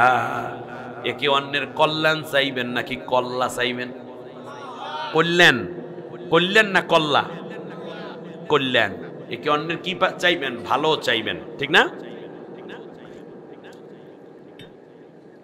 আপনি যদি অন্যের ভালো চান, আমার কুতুবদিয়ার ভাই বোনেরা ভালো করে শুনুন, আপনি যদি অন্যের ভালো চান, আপনার চাওয়ার দ্বারা তার ভালো হইতে পারে, নাও হইতে পারে, কিন্তু এই চাওয়ার কারণে আল্লাহ রব্বুল আলামিন সর্বপ্রথম আপনার ভালো করে দিবে। পরের জন্যে করলে কিছু নিজের জন্যে করা হয়, আল্লাহ তাআলার তরফ থেকে যায় পাওয়া তার বিনিময়। সুবহানাল্লাহ। পরের জন্য যা করবেন নিজের জন্যই করা হয়। অন্য কারো শোকে তাপে সঙ্গী হলে ঠিক, তোমার শোকে সঙ্গী পাবে এটাই স্বাভাবিক। তুমি হৃদয়হীন হলে যে পাবে না অন্য হৃদয়, আল্লাহ তাআলার তরফ থেকে যায় পাওয়া তার বিনিময়। অন্য কারো জন্য তুমি করলে মোনাজাত, তাওয়া বিকল তোমার তরে তোমার তোলা হাত। আল্লাহু আকবার। আপনি যদি বলেন আল্লাহ অমুকের আব্বুকে তুমি ভালো করে দাও, আপনার আব্বাকে আল্লাহ সুস্থ করে দিবেন। আপনি যদি বলেন আল্লাহ অমুকের বাচ্চাটাকে দেখে আসলাম কত কষ্টে, আল্লাহ তুমি কষ্ট মাফ করে দাও, আসান করে দাও, ওর আপনার দোয়ায় ওই বাচ্চা সুস্থ হইতে পারে, নাও হইতে পারে। কিন্তু আল্লাহ রব্বুল আলামিন বলেন, আল্লাহর কথা হইল, বান্দা তুই যেহেতু কল্যাণ কামনা করেছে, এই জন্য দোয়াটা ঘুরাইয়া আগে তোর সন্তানের জন্য দোয়ায় পরিণত করে দেব। অন্য কারো জন্য তুমি করলে মোনাজাত, তাওয়া বিকল তোমার তরে তোমার তোলা হাত। তুমি হৃদয়হীন হলে যে পাবে না অন্য হৃদয়, আল্লাহ তাআলার তরফ থেকে যায় পাওয়া তার বিনিময়। ঠিক না? অন্যের সন্তান মারা গেছে, আপনি আফসোস করেন নাই। অন্যকে কষ্ট দিয়েছেন, আপনি আফসোস করেন নাই। আপনার যাওয়ার সময় কেউ আফসোস করে না। ফামা বাকাত আলাইহিমুস সামাউ ওয়াল আরদু ওয়া মা কানু মুনজারিন। সূরা দোখানের মধ্যে আল্লাহ রাব্বুল আলামিন ডাক দিয়া কয়, স্বৈর শাসক যেই দিন বিদায় হয়ে যায়, আসমানে এবং জমিনে কেউ তার জন্য কান্না করে না, এমনকি কান্দার কোনো পরিবেশও দুনিয়ায় থাকে না। কেউ কেঁদেছে? কিন্তু ওই দিন কি করে সেই কথা আল্লাহ রাব্বুল আলামিন বুঝিয়েছেন এইভাবে, ফাকুতিআ দাবিরুল কওমিল্লাযীনা যালামু ওয়ালহামদুলিল্লাহি রাব্বিল আলামিন। কার কথা? জালেম যেদিন মরে সেই খবর শুনে, ওর পরাজয়ের খবর শুনে কেউ কান্দেও না, আফসোসও করে না, সবাই বলে আলহামদুলিল্লাহি রাব্বিল আলামিন। তাহলে দুর্ঘটনার খবর শুনে মানুষ বলে কি? ইন্না লিল্লাহ। আর জালেমের পরাজয়ের খবর শুনে বলে কি? আপনারা ইন্না লিল্লাহ পড়ছিলেন কে কে? একজনও নাই। আচ্ছা, 5ই আগস্ট পালাইয়া গেছে শূন্য আলহামদুলিল্লাহ পড়ছিলেন কয়জনে? দেখি তো একটু। এইসব আলহামদুলিল্লাহর গ্রুপের সদস্য? মাশাআল্লাহ। উনি মনে হয় কয় নাই আলহামদুলিল্লাহ। ওই একজন পাওয়া গেছে, কালাকোটের ব্যবসা। জালেমের পরাজয় আলহামদুলিল্লাহ বলা, এটা সব নবীদের সুন্নত, ফেরেশতাদের সুন্নত, আল্লাহর সুন্নত। সুবহানাল্লাহ।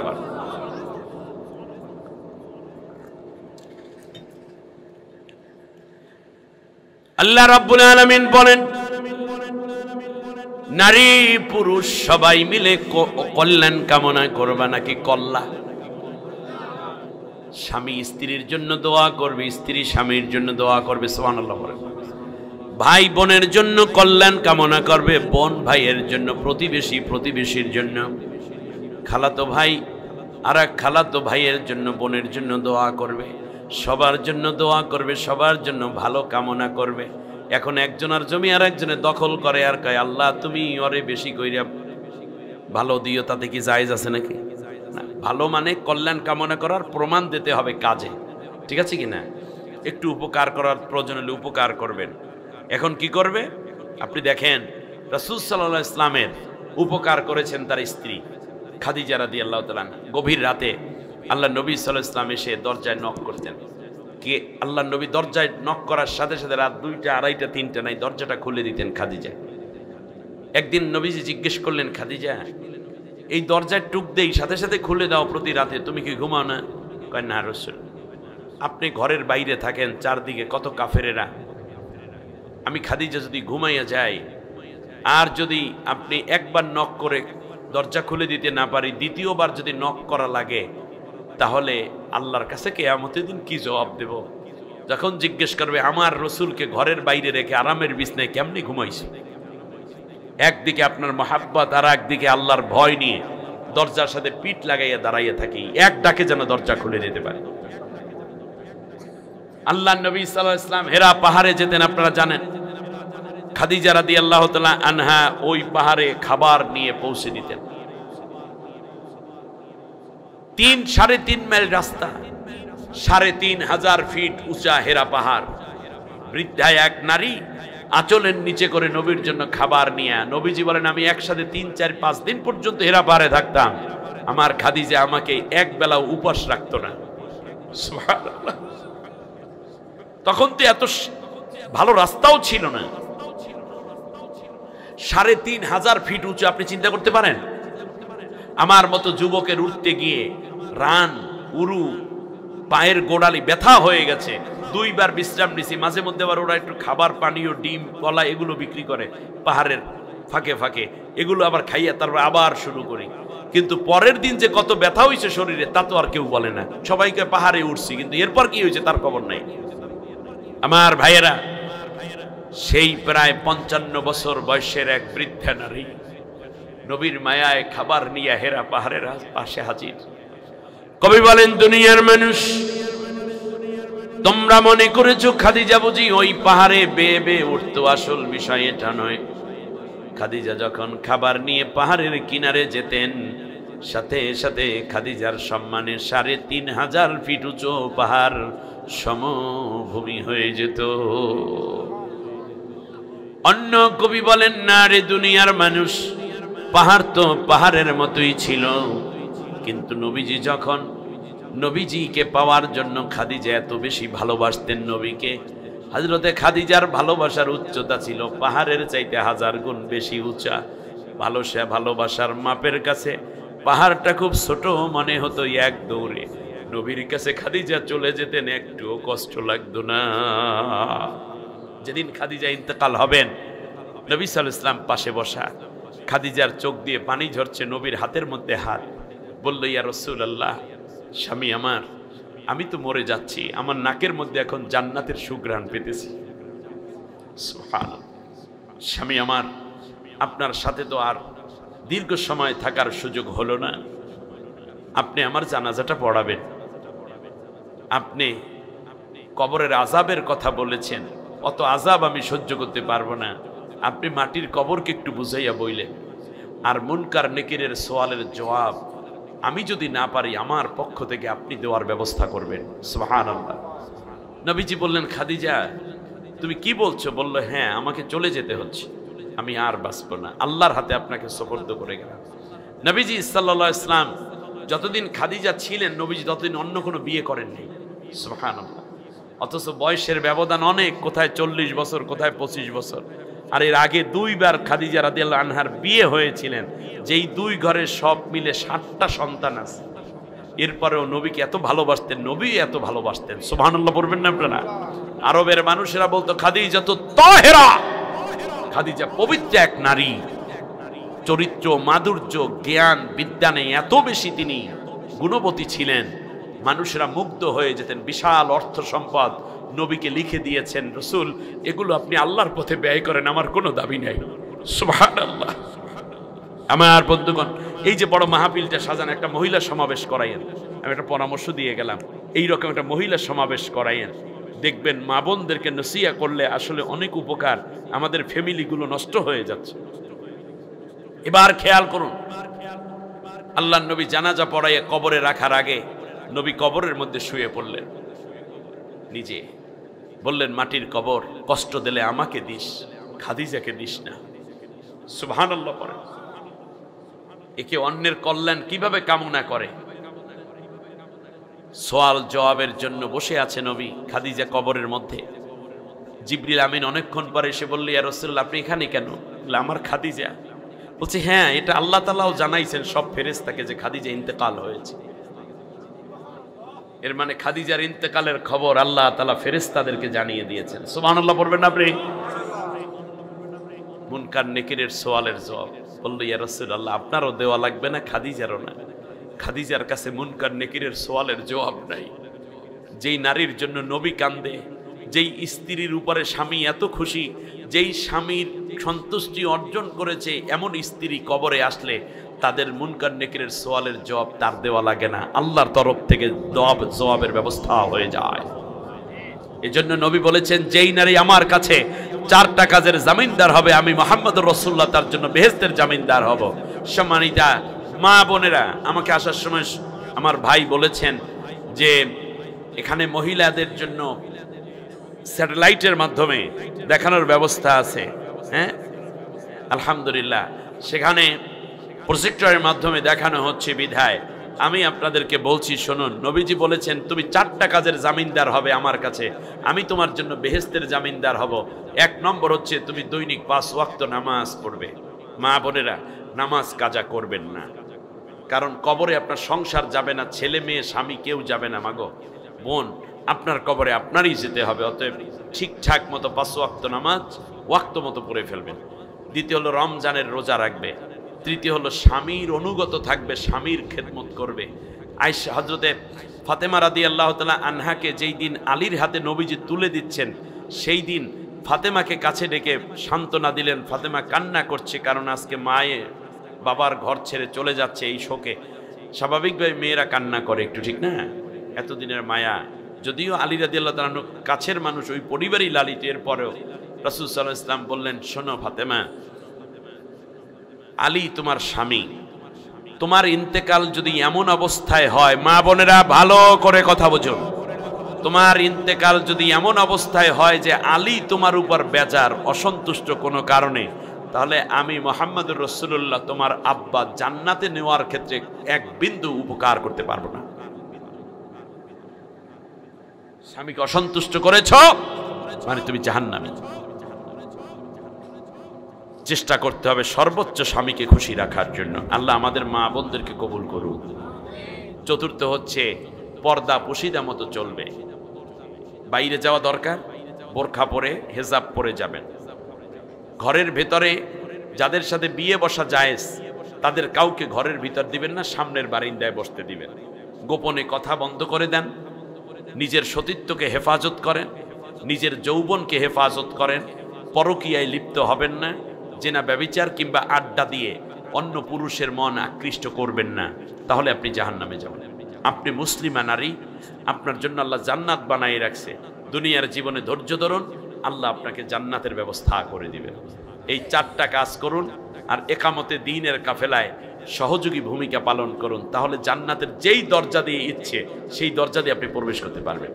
শুধু তাই না, নবীজি বলেছেন সব জান্নাতের দরজা থেকে তাকে আহ্বান করবে, এই তুমি আমার কাছে আসো, আমার কাছে আসো, আমার কাছে আসো। সুবহানাল্লাহ বলবেন না? আমার ভাইয়েরা, ওয়াল মুমিনুনা ওয়াল মুমিনাত বা'দুহুম আউলিয়াউ বা'দ ইয়ামুরুনা বিল মা'রুফ। এক নম্বর কাজ হচ্ছে তারা ভালো কাজের আদেশ করবে। বলেন কোন কাজ? ভালো কাজ কি? যেই কাজ কোরআনের, যেই কাজ সুন্নতের, হাদিসের, এইটাই ভালো কাজ। আর এই ভালো কাজের সংজ্ঞা দেওয়ার দরকার নেই। আপনি রাস্তার মধ্যে একটা কলার সোলা পড়ে আছে, এই সোলাটাকে সরাইয়া দিলে মানুষ পিছলা কাটবে না, কোমরে ব্যথা পাবে না, বাচ্চারা উল্টেই পড়ে মাথা ভাঙবে না। ওই সোলাটাকে সরাইয়া দেওয়াও একটা ভালো কাজ। সালাম দেবেন, এটা একটা ভালো কাজ। মানুষের সাথে মুস্কি হেসে কথা বলবেন, এটা একটা ভালো কাজ। মানুষ এসে বলছে চাচা দুগা ভাত দেন, ও চাচি সকালবেলা ক্ষুধা লাগছে দুগা ভাত দেন, তাহলে তাকে এক মুষ্টি মানে নিজের খাবার থেকে ভাগ করে হলেও এই আধা প্লেট ভাত দেওয়া, একটু ডিম ভাজি করে দেয়া, তারপরে আবার একটু দাওয়াত দেয়, একদিন তুমি আইসো, কিন্তু আজকে তো যা আছে খাওয়াইতে পারলাম না, ভালো, আরে তুমি ভাতের জন্য চাইছো, আরো কিছু থাকলে আরো বাড়াই দিতাম। এই যে কথাগুলো বলা, কাউলু মা'রুফুন আও মাগফিরাতুন খায়রুম মিন সাদাকা, একটু সুন্দর কথা বলা, এটাও কিন্তু একটা সদকা। নিজের সন্তানকে আদর করাও সদাকা, সব। নিজের স্ত্রীর সাথে একত্রে বসে খাবার, এটা একটা সওয়াব। নিজের স্ত্রীর দিকে প্রেম ভালোবাসার দৃষ্টিতে তাকালে জীবনের সগীরা গুনাহ সব মাফ। মুসাফা করলে সগীরা গুনাহ মাফ। অন্য মেয়ের হাত ধরলে কবিরা গুনাহ। আর নিজের স্ত্রীর সাথে মুসাফা করলে দুই হাত আলাদা হওয়ার আগে আল্লাহ সব গুনাহ মাফ করে দেয়। খেয়াল করেছেন আপনি? আপনার স্ত্রীকে লোকমা জড়াই একটা লোকমা খাওয়াইয়ে দেন, দেন এরকম কয়জনে দেন? এই একজন আছে মাশাআল্লাহ, আর কেউ নাই এরকম।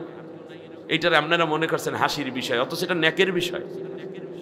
নিজে প্লেটের মধ্যে লইয়া তারপরে সুন্দর করে স্ত্রীর মুখে খাও। কেসওয়াত ওয়া আতুহুন্না কেসওয়াতুন্না, কেসওয়াত মানে লোকমা। আজ থেকে বউরে ভাত খাওয়াইয়ে দেবেন, এই রাত্রে যেই তোর পাবেন না ভাত, কাল সকালে নাস্তা, ঠিক আছে কিনা? কষ্ট করে ভাবি রান্না বান্না করবে, চাচি রান্না করবে, কিন্তু আপনি বিসমিল্লাহি আলা বারাকাতিল্লাহ, আবার দোয়ার ঠালা বিসমিল্লাহ মিল্লাত রাসূলুল্লাহ কইেন না, হুজুরে শিখাই দিয়েছে দোয়া, আল্লাহ যাক মহাব্বত বেড়ে যাবে।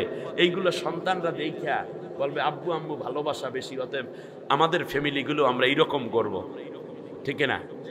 আমাদের দেশে একটা ভিন্ন রেওয়াজ আছে, সেটা হচ্ছে কি, বুড়া যখন হয়ে যায়, ছেলে মেয়ে বড় হয়ে গেছে, নাতি নাতিন হয়ে গেছে, এখন বুড়া একেবারে সামনের বারিন্দা আর বুড়ি একেবারে পিছের বারিন্দার পরে একটা ছোট্ট দোসালা বানাই দিয়েছে, ওইটার মধ্যে বুড়িয়া এখানে কাশে আর বুড়ি ওখানে কাশে। এইটা হবে না। জীবনের শেষ মুহূর্ত পর্যন্ত বুইরা বুড়ি দুইজন একসাথে ঘুমাইবে, এটা নবীর সুন্নত। এটা কি মনে থাকবে? ব্যাস। বাড়িতে মেহমানের চাত্তর মেহমানের খেতা পরি, স্বামী স্ত্রী দুইজন একসাথে ঘুমাইবে, মেহমানের হিসাব পরে। ভাল লাগে না এই কথাটা? ভাল লাগে না আপনাদের? কিসের মেহমান? মেয়ে বউটাই রকম বানাইবেন যে আপনার ছাড়া না ঘুমায়। আমাদের বিছনা রেডি, এরপর যদি বোনাস কিছু থাকে তাই অন্যরা ঘুমাইবে। এর অর্থ এই না মেহমান তারাই দেন, মানে নিজেদের ব্যবস্থা ওইভাবে করে রাখবেন, ঠিক আছে কিনা?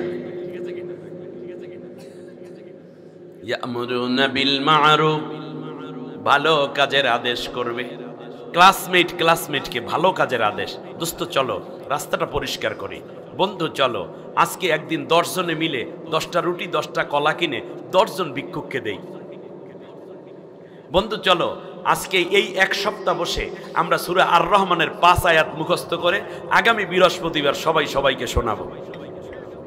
ঠিক আছে না? এরকম হইতে পারে না? পারে। দোস্ত আমাদের ক্লাসে যে 5 বন্ধু আছে ওদের কাগজ কলম নেই, চলো আমরা আমাদের আব্বুদের কাছ থেকে টাকা এনে ওদেরকে একটা খাতা একটা করে কলম কিনে দিই। হই হুল্লোড় করে নাই। আজকে দেখেন মিরপুর স্টেডিয়ামে বিপিএল কি ক্রিকেট খেলা নাকি শুরু হয়েছে। এইগুলাই হয়তো কি আগে হতো হই হুল্লোড় ঢাকঢোল, এমনকি ভারত থেকে নর্তকী এনে নাচানো হতো। ঠিক না বলেন? খেলার জায়গায় খেলা আছে কিন্তু গ্যালারি থেকে নারায়ে তাকবীর, আল্লাহু আকবার, বাংলাদেশ বাংলাদেশ জিন্দাবাদ জিন্দাবাদ স্লোগান শুরু হয়ে গেছে। সুবহানাল্লাহ। আমার দেশে ছিল জয় বাংলা ছোলা। জয় বাংলা হচ্ছে আমাদের স্লোগান নয়, এটা ভারত থেকে আনা। জয় শ্রী, জয় রাম, জয় কালী, জয় সীতা, সেখান থেকে জয়। আর বাংলা মানে বাংলাদেশ না, বাংলা মানে পূর্ব বাংলা পশ্চিম বাংলা সবে এক করে ফেলার চিন্তা। ঠিক না বলেন? হ্যাঁ, অতএব এই ধরনের দিন চলতো না। এখন থেকে নারায়ে তাকবীর, আল্লাহু আকবার, বাংলাদেশ বাংলাদেশ থাকবে। আল কোরআনের আলো সংসদে চলো, বলেন আমিন। পরিবর্তন আসছে, নতুন প্রজন্ম চায় কোরআনের একটি আলো নিতে। 54 বছর পর্যন্ত কম তো দেন নাই এই সরকার সেই সরকার। সোনার বাংলা, রূপার বাংলা, সবুজ বাংলা, স্বপ্নের বাংলা, রাষ্ট্রের বাংলা, হ্যাঁ কত বাংলা আমাদেরকে দেখাইলো, শেষকালে দেখলাম চোরের বাংলা। অতএব আগামীর বাংলা হবে আল্লাহর কোরআনের বাংলা। ঠিক কিনা? এজন্য স্লোগান সব দল দেখা শেষ, আল কোরআনের বাংলাদেশ। ঠিক না বলেন? আল্লাহর কোরআন দিয়ে দেশ চললে আমরা সবাই ভালো থাকবো। কত দলই তো দেখলাম, কমপক্ষে কোরআনটা একটু দেখি, কোরআনটা আসলে কেমন হয় এইটার জন্য হইলেও একবার আমাদের টেস্ট করা দরকার। আল্লাহ কবুল করুন। ইয়ামুরুনা বিল মা'রুফ, এই যে শীত যাচ্ছে, তোমার ঘরে 5 সেট গরম পোশাক, তোমার ঘরে যেই মেয়েটা কাজ করে তার গায়ে একটা সিরা ফিনফিনে কাপড় মুছে দেয় ঠান্ডা পানি দিয়া, অথচ তার শরীরের মধ্যে ভালো কাপড় নাই। তোমার 5টা থেকে 1টা কাপড় 2টা কাপড় সোয়াটার তারে দিয়ে দাও। ভালো কাজের আদেশ করো, খারাপ কাজের নিষেধ করো, মনে থাকবে। কিন্তু যারা মিথ্যে বলে, মিথ্যা বইল না, চুরি কইরো না, এটা আমি বললে হবে না। ঘরের বউ যদি কয় তুমি যদি চুরি করো তাহলে থানায় গিয়ে আমি মামলা করব। চোর আর মাথা ঠান্ডা, ঠিক না কয়? প্রয়োজনে ভিক্ষা করে খাবো, পান বিক্রি করে রাস্তার পাশে বসে বসে খাবো, কিন্তু এরপরেও কোনোদিন চুরি করব না, হারাম খাবো না। যদি ঘরের বউরা ঠিক হইতো, আমার দেশের এই হাজার হাজার কোটি টাকার যেই চুরি করছে এমপিরা একটাইও চুরি করার সাহস পাইতো না। ঠিক না? আগে তো ছিল শুধুমাত্র শুনতাম পুরুষেরা দুর্নীতি করে, এখন দেখতেছি বড় বড় দুর্নীতিবাজ মহিলাও আছে। ঠিক কিনা গান? এর মানে ওদের দলের লোক নারী আর পুরুষ নাই, ছাত্র আর ছাত্রী নাই, যেইটা ঢুকছে সেইটাই চোর হইছে। চোরের মনে পুলিশ পুলিশ। কি সুন্দর দাড়ি আছে বেটার, সাদা দাড়ি, কি সুন্দর সাদা চুল, কি সুন্দর সাদা পাঞ্জাবি। 36,000 কোটি টাকা চুরি করছে মাত্র। কয়টা? 36,000 কোটি। আর কি সম্পত্তি নেই? আরে এইগুলো নিয়ে না হয় আমাদের এই কুতুব দিয়ে বড় প্রজেক্ট করতাম, তবুও তো লক্ষ লক্ষ যুবক ছেলের চাকরি হতো, যুবক মেয়ের চাকরি হতো। কি করলো? একজন ভূমি মন্ত্রী 52টা রাষ্ট্রে 638টা বাড়ি বানাইছে। বিশ্বের 52 রাষ্ট্রে 638 বাড়ি একজন। কি টাকা আসমান থেকে পড়ে? আরো কত তথ্য আছে সামনে রাখেন। প্রধান উপদেষ্টা ডক্টর ইউনূস চাচা টাকা কেমনে আদায় করতে হয় উম্মা ইতিরে বলে আবার শিখান লাগবে। এই কামের ওস্তাদ। এই যে আওয়ামী লীগের যত বড় বড় লিডার আছে দুর্নীতিবাজ, আপনাদের এই যে কক্সবাজারের বদি নাকি, এগুলো অ্যারেস্ট হয়েছে না?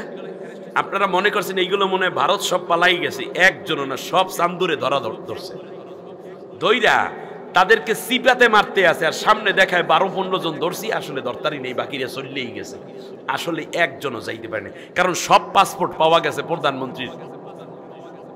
তাহলে বোঝেন না আপনি জিনিস কি, যাবা কি লইয়াছো তাদের এখানে উপজেলা চেয়ারম্যান কমিশনার হইতে শুরু কইরা যত কিছু আছে সবগুলো অল আর অ্যারেস্টেড। এখন করে কি, একসাথে যদি দেখায় যে মামলা হইছে মনে করেন 36,000-এর বিরুদ্ধে 10,000 আজকে আদালতে হাজির হয়েছে, উম্মা হ্যাঁ 10,000 অ্যারেস্ট হয়েছে, এটা তো একটা বড় রকমের অস্বাভাবিক লাগবে না? এই জন্য কি করে জানেন, ওই সামনে 13-14 জন, আর বাকিগুলোরে কি করে জানেন, আমি বলি সেইটা শোনেন, আর কেউ কইবে না এই কথা, কারণ আমি যা বুঝি জানি, সবাই জানেও না, কই লাভ আছে। বাকিগুলারে সিপাতে রিমান্ডে মারতে আছে, মাইরের উপরে তো ঔষধ নাই, ওরে বাগো, ওরে মামা গো, ওরে বাবা গো, কি করবো ক, কোন কোন রাষ্ট্রে টাকা পাঠাইছে ক, ইউরোপে পাঠাইছি এত, কানাডায় এত, বাহারাইনে এত, বাস অ্যাকাউন্ট নাম্বার ক, এই আর পর ইনুস চাচাই কি করছে, 17টা রাষ্ট্রের, ইউরোপীয় ইউনিয়নের 17 রাষ্ট্রের 17 জনকে আনছে রাষ্ট্রদূতকে, আইনা বাংলাদেশে কইছে এই দেখো এই ফিরিস্তি এত হাজার লক্ষ কোটি টাকার বিলিয়ন ডলার তোমাদের রাষ্ট্রে আছে, এই রাষ্ট্রের টাকা আমাদেরকে উদ্ধার করে দিতে হবে। আর ইউনুসের তারা মানে পীরের মতো, ওস্তাদ আপনি যা কন তাই ঠিক। বিশ্বে একমাত্র ব্যক্তি যে ইউরোপীয় ইউনিয়নের 17 জনকে এক জায়গায় করছে, 17 রাষ্ট্রকে এক করছে। এই ফাঁকে ডিমের দাম গেছে বাইরে, আমরা গেলাম চিন্তা, আরে ভাই ডিমের দাম তো বাড়বেই, কারণ ডিম যদি ওখানে না দেয় তথ্য বাইরে, কথা কয় না।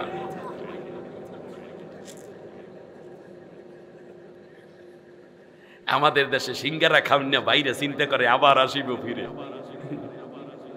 ওইলে এইটা বাইরে জালেমকে আর সাহায্য করেন না, যাওয়ার সময় প্রায় 3200 ছাত্রছাত্রীকে হত্যা করে চলে গেছে। মানা যায়? ভালো কাজের আদেশ, খারাপ কাজের নিষেধ মনে থাকবে। বড় ভাই ছোট ভাইকে বলবে বিড়ি খাবি না, সিগারেট খাবি না, চল নামাজ পড়তে চল। বাবা মা বলবে সন্তানকে নামাজ পড়তে আসো, মা তুমি বোরকা ছাড়া স্কুল কলেজ যাবে না, এটা ভালো কাজের আদেশ। অন্য ছেলের সাথে আড্ডা নয়। এইরকম করে করে প্রত্যেকটা জায়গায় আমরা, মহাজন বলবে মাপে কম দিবি না, মালে ভেজাল মিশাবি না। এই পচা মাল ভালো আমের সাথে পচা আম দিলি কেন? পচা আম আলাদা কর। প্রয়োজনে কেজিতে আমি 2 টাকা লস দেব, কিন্তু বরকত দেবেন আমার আল্লাহ। আর যদি এই চিন্তাই করেন যে দেখামু ভালোটা দিমু পচাটা, গৃহস্থরা পরে যাই পচাগুলো সব প্যাকেটের মধ্যে ধরে, আরে চিন্তা করেন না স্যার, আমি আমার উপর আস্থা রাখেন। ওরে ও নিজেই বস্তা আস্থা রাখবে, মানে শেষ পর্যন্ত দেখা যায় নিচের দিয়ে কতগুলো পচা দিয়ে উপরে 4-5টা ভালো দিয়ে প্যাকেট করে লই গেছে হোর বাড়ি। এখন শাশুড়ি দেখে আসবে না কানবে আল্লাহ জানে, জামাই কিচ্ছু করে না। আম্মা আম তো খুব ভালো হয়েছে, 4টা ভালো হয়েছে, ওইটাই কাটতে কুটতে হেরে দিয়েছে, খায় আম্মা আম তো খুব ভালো হয়েছে, আব্বারে দেবেন না, কিন্তু আমার আব্বাই খাইছে বহুত আগেই, পচা আনছো আম। বেটা ইজ্জত শেষ সোনার বাংলাদেশ, ঠিক হ্যাঁ? কি মানা যায়? মাছ দিছে স্যার দেখেন, গালি দেখেন স্যার, গালি ধুইয়া ফরমালিন দিয়ে এরপরে কিছু কিছু রং টং মাখাই, দেখেন স্যার গালি ফেরেস। 14 দিনের পচা মাছ ধরাইয়া দিয়ে দেয়, হোর বাড়ি লইয়ে গেছে, কুত্তায়ও খায় না। এই কাম করবেন না। ভালো কাজের আদেশ, এই রকম কাজ করবে না তুমি, এটা মহাজনকে চাকরদেরকে বলে দিবেন, আপনারাও এই কাজ করবেন। আর না হলে ওপার থেকে এপারে যখন মাল আনেন না, পুরোটা ডুববে, তারপর সাগরে মাছে খাইয়া লাগবে। আর যদি আপনি সত্য ব্যবসায়ী হন, তাহলে বিশাল ঝড় আপনার মাল ডুবাবে না, তার কারণ আপনি সত্যের উপরে আছেন। তাজিরু সুদুকুল আমিন মা নাবিয়িন ওয়াস সিদ্দিকিন, যারা সত্যবাদী আমানতদার ব্যবসায়ী, তারা যাবে নবীদের সাথে এবং সিদ্দিকদের সাথে, তাদের জান্নাত হয়ে যাবে। আমার কথা বুঝতে কষ্ট হয় নাই তো? আর ভালো কাজের আদেশ, খারাপ কাজের নিষেধ। নামাজ কায়েম করবে, 1 ওয়াক্ত নামাজও কাজা করা যাবে না, মনে থাকবে। 1 ওয়াক্ত নামাজও কাজা করা যাবে না।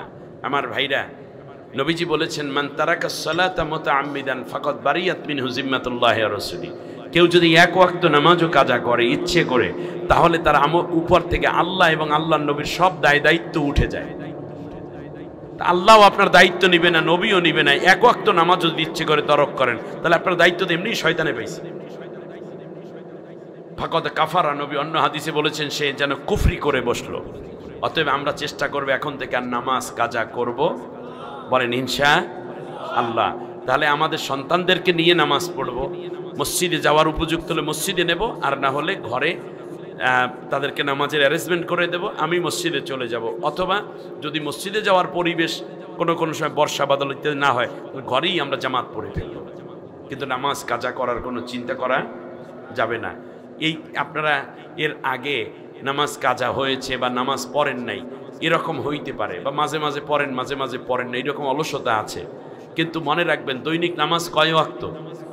এই 5 শব্দ পুরা না হওয়া পর্যন্ত আপনার 4 ওয়াক্ত পড়লেও 4 ওয়াক্ত কবুল হবে না।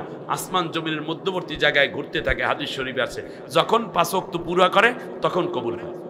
তা আপনার অনেক নামাজ কিন্তু এভাবে পেন্ডিং রয়ে গেছে, কিন্তু আজকে সব নামাজ কবুল হবে। আমি একটা আমল শিখাই দেব, আসতে কইলেন এই কথাটা শিখাই দেব, শিখাই দেব। একটা তওবা করবেন শুধু, আল্লাহ জীবনে আর কোনোদিন নামাজ কাজা করব না, শক্তভাবে আর কোনোদিন নামাজ কাজা যেন কাজা না হয় আমার জীবনে। বলি এরকম আছে যে রাত 3টায় বাসায় পৌঁছেছি, 3:30 4টায়, 5টা সোয়া 5টায় নামাজের আজান হবে।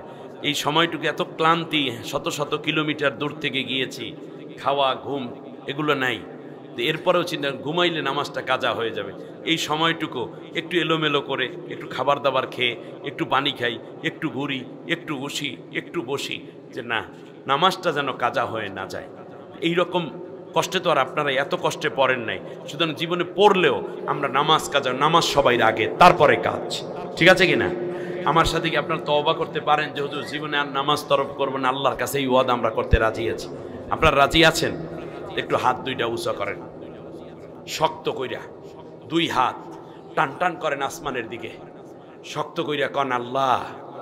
একটু ভালো করে বলেন, আল্লাহ তোমার নামে ওয়াদা করছি, কসম করছি, শপথ করছি, যতদিন পর্যন্ত মালাকুল মাউত আমার শিয়রের পাশে না আসে ততদিন ফরজ নামাজ, ফরজ রোজা আর ছেড়ে দেব না, আর ছেড়ে দেব না। এবার উচ্চ আওয়াজে বলেন, আল্লাহ এই ওয়াদার উপর আমার বাকি জীবন যাপন করার তৌফিক দাও, আমিন আমিন ইয়া রব্বাল আলামিন। হাত নিচু করুন। এটা যদি আপনার জীবনের শ্রেষ্ঠ ওয়াদা হয় যে হ্যাঁ এটাই কথা, তাহলে জীবনের আগের নামাজ জনিত যত গুনাহ সব আল্লাহ মাফ করে দিবেন। শুধুমাত্র নামাজ গুনাহ মাফ করবেন না, আল্লাহ বলছেন ওয়ায়ুবাদদিলুল্লাহু সাইয়্যাতিহিম হাসানাত, ওই গুনার জায়গাটা আমি আল্লাহ তাআলা নেক দিয়ে ভরপুর করে দেব। নৌকায় আছেন, জালে আছেন, বস্তা টানতেছেন, মাছ টান, কোনো কথা নাই, যে অবস্থায় আছেন ওযু করে আল্লাহু আকবার, জামা কাপড় যা আছে তা লইয়া আল্লাহু আকবার, সেজদায় যাইয়া কাঁদবেন, আল্লাহ আমি একটা কৃষক মানুষ, আমি লবণের কৃষি কাজ করি, আমি ইটের ভাটায় কাজ করি, আমি মাছের বোঝাটা নেই, আল্লাহ আমি জেলে, কিন্তু আমি তো তোর গোলাম, তুই আমার মালিক, তোরে আমি ভুলে থাকতে পারি না। আল্লাহ তুমি আমারে কবুল করো। আপনার চোখের পানি নাকের ডগায় আসার আগে আপনার কে জন্য আল্লাহ তাআলার রহমতের অজর ধারা ঝরঝর করে আপনার মাথার উপর পড়বে, মনে থাকবে। আল্লাহ আমাদেরকে কবুল করো, আল্লাহ আমাদের কবুল করো। ওয়ায়ুতুনাজ যাকাতা, আর যাকাত আদায় করবে, ওয়ায়ুতিউন আল্লাহ, আর আল্লাহর হুকুমের আনুগত্য করবে, ওয়া রাসূলাহু, এবং রসুলের পায়রবি করবে। সুবহানাল্লাহ পড়ে। তাহলে আমরা 1 নম্বরে ভালো কাজের আদেশ, খারাপ কাজের এটা বাইরের না, ঘর থেকে শুরু করব, একেবারে নিজের ঘর থেকে শুরু করবেন এখন থেকে, ঠিক আছে কিনা?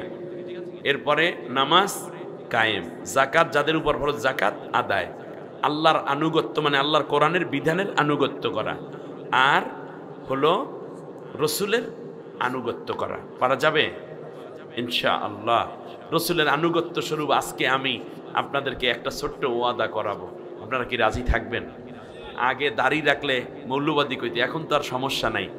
দাড়ি এমন একটা সুন্নাত, আমি যেদিন মরে যাব সেই দিন আমার বড় পাঞ্জাবিটা গায়ে থাকবে, টুপিটা মাথায় থাকবে, মেসওয়াকটা সাথে যাইবে, যাইবে না, ঢিলাকুলুক সাথে যাইবে, যাবে না। কিন্তু একটা সুন্নাত এরকম যেটা একেবারে কিয়ামতের দিন পর্যন্ত, নবী সাল্লাল্লাহু আলাইহি ওয়াসাল্লাম পর্যন্ত, আল্লাহর কাছে পর্যন্ত লইয়া যাওয়া যায়, সেইটার নাম হইল দাড়ির সুন্নাত, ঠিক আছে কিনা? যে ভাইরা দাড়ি রাখেন না এ পর্যন্ত, নবীর সুন্নতের একটা সুন্নত আজকে ওয়াদা করতে পারেন যে হুজুর আমি ইনশাল্লাহ আজ থেকে আর দাড়ি কামাবো না, এখন ইনশাল্লাহ মুসলমানের মতো দাড়িটা রেখে দেব। কে হাত উঁচু করবেন দেখি তো একটু? মাশাআল্লাহ মাশাআল্লাহ মাশাআল্লাহ, লিল্লাহি তাকবীর, মাশাআল্লাহ। সবাই দাড়ি রাখবে, আল্লাহ তুমি কবুল করে না। এই সুন্নতটাকে আমরা কমপক্ষে নিজের আমলের মধ্যে নিয়ে আসবো।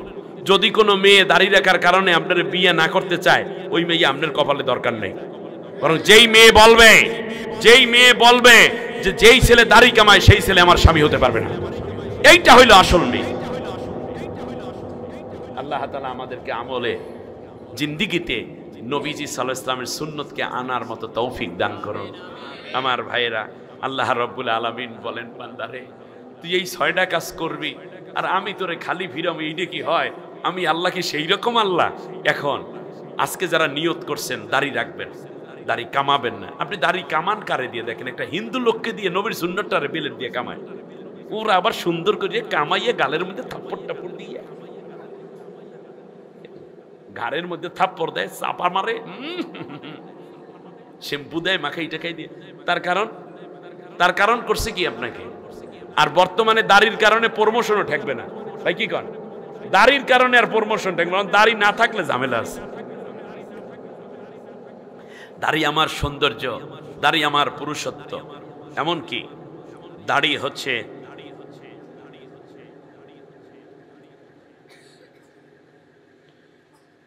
হচ্ছে আমাদের নবীদের সুন্নতের প্রথম বহিঃপ্রকাশ। সবসময় মাথায় টুপি থাকে না, কিন্তু দাড়িটা সবসময় থাকে। দাড়িটা রাখবেন, দেখবেন ঠান্ডা কম লাগে, এখান দিয়ে সুন্দর। হ্যাঁ, আমার দাড়ি কম, কি করতাম? আল্লাহ যা দিছে তাই তো। যাদের বেশি দাড়ি দেখলে আফসোস লাগে। আল্লাহ কবুল করুন সবাইকে ইনশাল্লাহ। আপনি মুসলিম হলে তো দাড়ি দেখলেই বোঝা যাবে যেটা মুসলমানের সঙ্গে সালাম দেবে, কালাম দেবে মানুষ, ঠিক না? ঐতিহ্য। যাই হোক, আলহামদুলিল্লাহ। এবারে আল্লাহ তাআলা বলছেন, শোনো তোমাদের জন্য কি দেব, শোনো। ওয়াদাল্লাহ উলাইকা সাইয়ারহামুহুমুল্লাহ ইন্নাল্লাহা আজিজুন হাকীম। এই 6টা কাজ করার কারণে আমি প্রথম পুরস্কার দেব। তোদের উপর থেকে আমার সব রাগ উঠাইয়া নিয়ে যাব, গজব উঠাইয়া নিয়া আমি আল্লাহ রাব্বুল আলামিন তোদের সবার উপরে আমার রহমতের চাদর দিয়ে ঢেকে দেব। গজব চান না রহমত চান? তাহলে এই 6 কাজ করলে 1 নম্বরে কি লইয়া বাড়িতে যাচ্ছি আজকে? এটা কার ওয়াদা? আল্লাহর ওয়াদা। ওয়াদাল্লাহুল মুমিনিনা ওয়াল মুমিনাতি জান্নাতিন তাজরি মিন তাহতিহাল আনহারু খালিদিনা ফিহা। দ্বিতীয় পুরস্কার হলো আমি আল্লাহ রাব্বুল আলামিন একটা জান্নাত দেব, যেই জান্নাতের তলদেশ দিয়ে ঝর্ণাধারা প্রবাহিত, অনন্তকাল তারা ওই জান্নাতে থাকবে, কেউ তারে নামাইবে না জান্নাত থেকে। সুবহানাল্লাহ। দুনিয়ায় রহমত, পরকালে জান্নাত। কয়টা পুরস্কার পাইলেন? 2টা। গুন্যা গুন্যা লইয়া যান আল্লাহর কাছে। এই বাড়িতে যাইয়া চট করিয়া শুইয়া পড়বেন না, বরং আপনি একটু নামাজ পড়ে 2 রাকাত তাহাজ্জুদ হইল পইরা সেজদার মধ্যে যাইয়া কইবেন, আল্লাহ এখন থেকে 6টা কাজ করব, বিনিময়ে 6টা পুরস্কার দিয়ে আমারে ধন্য করে দিও। এটা আল্লাহর ওয়াদা। ওয়ামাসাকিনা তাইয়্যিবা। আমি আল্লাহ তার জাগতিক জীবনে কোন হারাম খাওয়াবো না, আমি আল্লাহ হালাল খানা দিয়ে আমার ঘরটা ভরপুর করে রাখবো। এর চেয়ে বড় কোন ওয়াদা আছে? সুবহানাল্লাহ। ফি জান্নাতি আদনিন। আরে এমন জান্নাতে দেব যেই জান্নাতের মধ্যে নবী রাসূলদেরকে আমি আল্লাহ রেখেছি। সুবহানাল্লাহ। ফি জান্নাতি আদন। জান্নাতুল আদনের মধ্যে নবী রাসূল আছে। ওই জান্নাতে আমার আপনার মতো মানুষকে আল্লাহ দিবেন যদি 6টা কাজ করতে পারি। সুবহানাল্লাহ বলেন। আল্লাহ রাব্বুল আলামিন বলেন, পঞ্চম পুরস্কার হলো ওয়ারিদওয়ানুম মিনাল্লাহি আকবার। আমি আল্লাহ তোরে বড় ভালোবাসতে থাকবো রে। আমি আল্লাহ তাআলা তো হিন্দুরেও খাওয়াই, বৌদ্ধরে খাওয়াই, নাস্তিকেরে খাওয়াই, আস্তিকেরে খাওয়াই। এই খাওয়ানো এক কথা, আর মায়া কইরা খাওয়ানো আর এক কথা। আমি আল্লাহ রব্বুল আলামিন আব্দুর রহিম, সোহেল মিয়া, জসিমউদ্দিন ও আব্দুল কাদের, আব্দুল জব্বার রেশন ও রহিমা বিবি ও খালেদা বিবি ও সকিনা বিবি, শোনো, আমি আল্লাহ ওয়াদা দিলাম তোরে, আমি আল্লাহ তাআলা দয়া মায়া বেশি দিয়া তোর উপর আমি খুশি হইয়া থাকবো। ষষ্ঠ পুরস্কার হইল যালিকা হুয়াল ফাউজুল আযীম। আমি আল্লাহ কিয়ামতের দিন ডাক দিয়া দিয়া আমি আল্লাহ তোরে আমার মেহমান বানাইয়া ফেলাবো। সুবহানাল্লাহ। কি হব, কি হব? কার মেহমান? আল্লাহর বাড়ির মেহমান হইতে চান? ইয়াউমা নাহশুরুল মুত্তাকিনা ইলার রহমানি ওয়াফদা। আমি তোরে আমার মেহমান বানাইয়া দেব, আর মেহমান বানানোর পরে আমার নিজ হাতে তোর মাথার মধ্যে একটা বিজয়ের মুকুট পড়াইয়া দেব। যালিকা হুয়াল ফাউজুল আযীম। চূড়ান্ত বিজয়ের ঘোষণা আমি আল্লাহ নিজে দিয়া দেব। তুই তখন বলবি, আল্লাহ এবার জান্নাতে যাব না, তোমারে মন ভরে দেখতে চাই। আমার আল্লাহ তখন বলবেন, তোর যাওয়ার দরকার নাই, দেখ তুই তাকাইয়া দেখ, তোর ডান পাটা অলরেডি জান্নাতের মধ্যে পড়ে আছে। উসলিফাতিল জান্নাতু লিল মুত্তাকিনা গায়রা বাঈদ। আমার মুকুট যখন পড়াবো তখন আমার বান্দা জান্নাতে হেঁটে যাবে না, বরং জান্নাত আমার কুদরতে আমার বান্দা বান্দির পায়ের কাছে হাজির হয়ে যাবে। আল্লাহ আমাদের সবাইকে এই আমলগুলো করার তৌফিক দান করুন। সবাই বলি আমিন। আমি আপনাদের উদ্দেশ্যে সূরা তওবা থেকে কথা বলেছি। এই সূরাটার মধ্যে 129টা আয়াত, 16টা রুকু আছে। আমি আপনাদের উদ্দেশ্যে 71, 72 এই 2টা আয়াত তিলাওয়াত, সরল অনুবাদ এর আলোকে কিছু কথা বলা এবং আনুষঙ্গিক কিছু কথা বলেছি। যদি আমার কথায় আপনারা কষ্ট পান, আল্লাহর হস্তে মাফ করে দিবেন। আবার যদি ভালো লাগে তাহলে দেখা হবে কোরআনেরই ময়দানে। দাঁড়ানো ভাইরা বসে পড়ুন, সবাই মিলে নামাজের সূরাতে হাঁটু ভাঁজ করে একবার আলহামদু, 3 বার কুল হুয়াল্লাহ পড়েন, কবর জিয়ারত নিয়ত করে। আমাদের বছর আসে, বছর চলে যায়। আগামীকালকে নতুন বছরের প্রথম রাত্রি শুরু হচ্ছে রাত 12টার পর থেকে, তাই না? প্রত্যেক ভাষায়, প্রত্যেক দেশি একটা নববর্ষ আছে, আছে না? আছে। ইংলিশ নববর্ষ আছে না নাই? এইটাকে কি বলা হয়? 31st night. 31st night. আল্লাহ তাআলা বলছেন, ইন্নাল ইদ্দাতাশ শুহুরি ইনদাল্লাহি 12 শাহরান ইয়াওমা খালাকাস সামাওয়াতি ওয়াল আরদ। আল্লাহ তাআলার কাছে আসমান জমিন সৃষ্টির শুরু থেকেই মাস হচ্ছে 12টা। সেটা যে নামই হোক, বৈশাখ, জ্যৈষ্ঠ, আষাঢ়, শ্রাবণ, না চৈত্র পর্যন্ত, জানুয়ারি, ফেব্রুয়ারি থেকে ডিসেম্বর পর্যন্ত, মুহররম, সফর, মুহররম, সফর, হ্যাঁ, রবিউল আউয়াল, রবিউস সানি, জামাদিউল আউয়াল, জামাদিউস সানি, রজব, শাবান, রমজান, শাওয়াল, জিলকদ, জিলহজ, এমনি করে করে সব 12 মাসের উপরে নাই, সপ্তাহ 7 দিনের উপরে নাই, 24 ঘন্টার উপরে দিন রাত্রি নাই। এটা সিস্টেম করে দিয়েছেন কে? কিন্তু একটি দিবসকে কেন্দ্র করে যে হই হুল্লোড় শুরু হয়, যুবকদের যে উন্মাদনা দেখা যায়, যেই যুবকরা দেশ এবং ইমানের জন্য, মুসলমানদেরকে রক্ষা করার জন্য, দেশমাতৃকার জন্য রক্ত দিতে পারে, আমার বিশ্বাস সেই যুবকরা, যুবতীরা আগামীকালকে এই 31st নাইটকে কেন্দ্র করে একটি পয়সারও আতশবাজি কিংবা উন্মাদনার কোনো নজির দেখানো উচিত হবে না, ঠিক না বলেন? তার কারণ আমরা দোয়া করব আল্লাহ তাআলার কাছে, 2024 সাল ছিল বাংলাদেশের ইতিহাসে নতুন এক স্বাধীনতার ঐতিহাসিক উজ্জ্বল এক বছরের নাম, এবং 2024 সাল ছিল বাংলাদেশের ইতিহাসে সবচেয়ে বড় রকমের ঘটন এবং অঘটনের বছর, ঠিক না বলেন? 2023 সালে আল্লামা সাইদি সাহেবের শাহাদাত 14 তারিখ।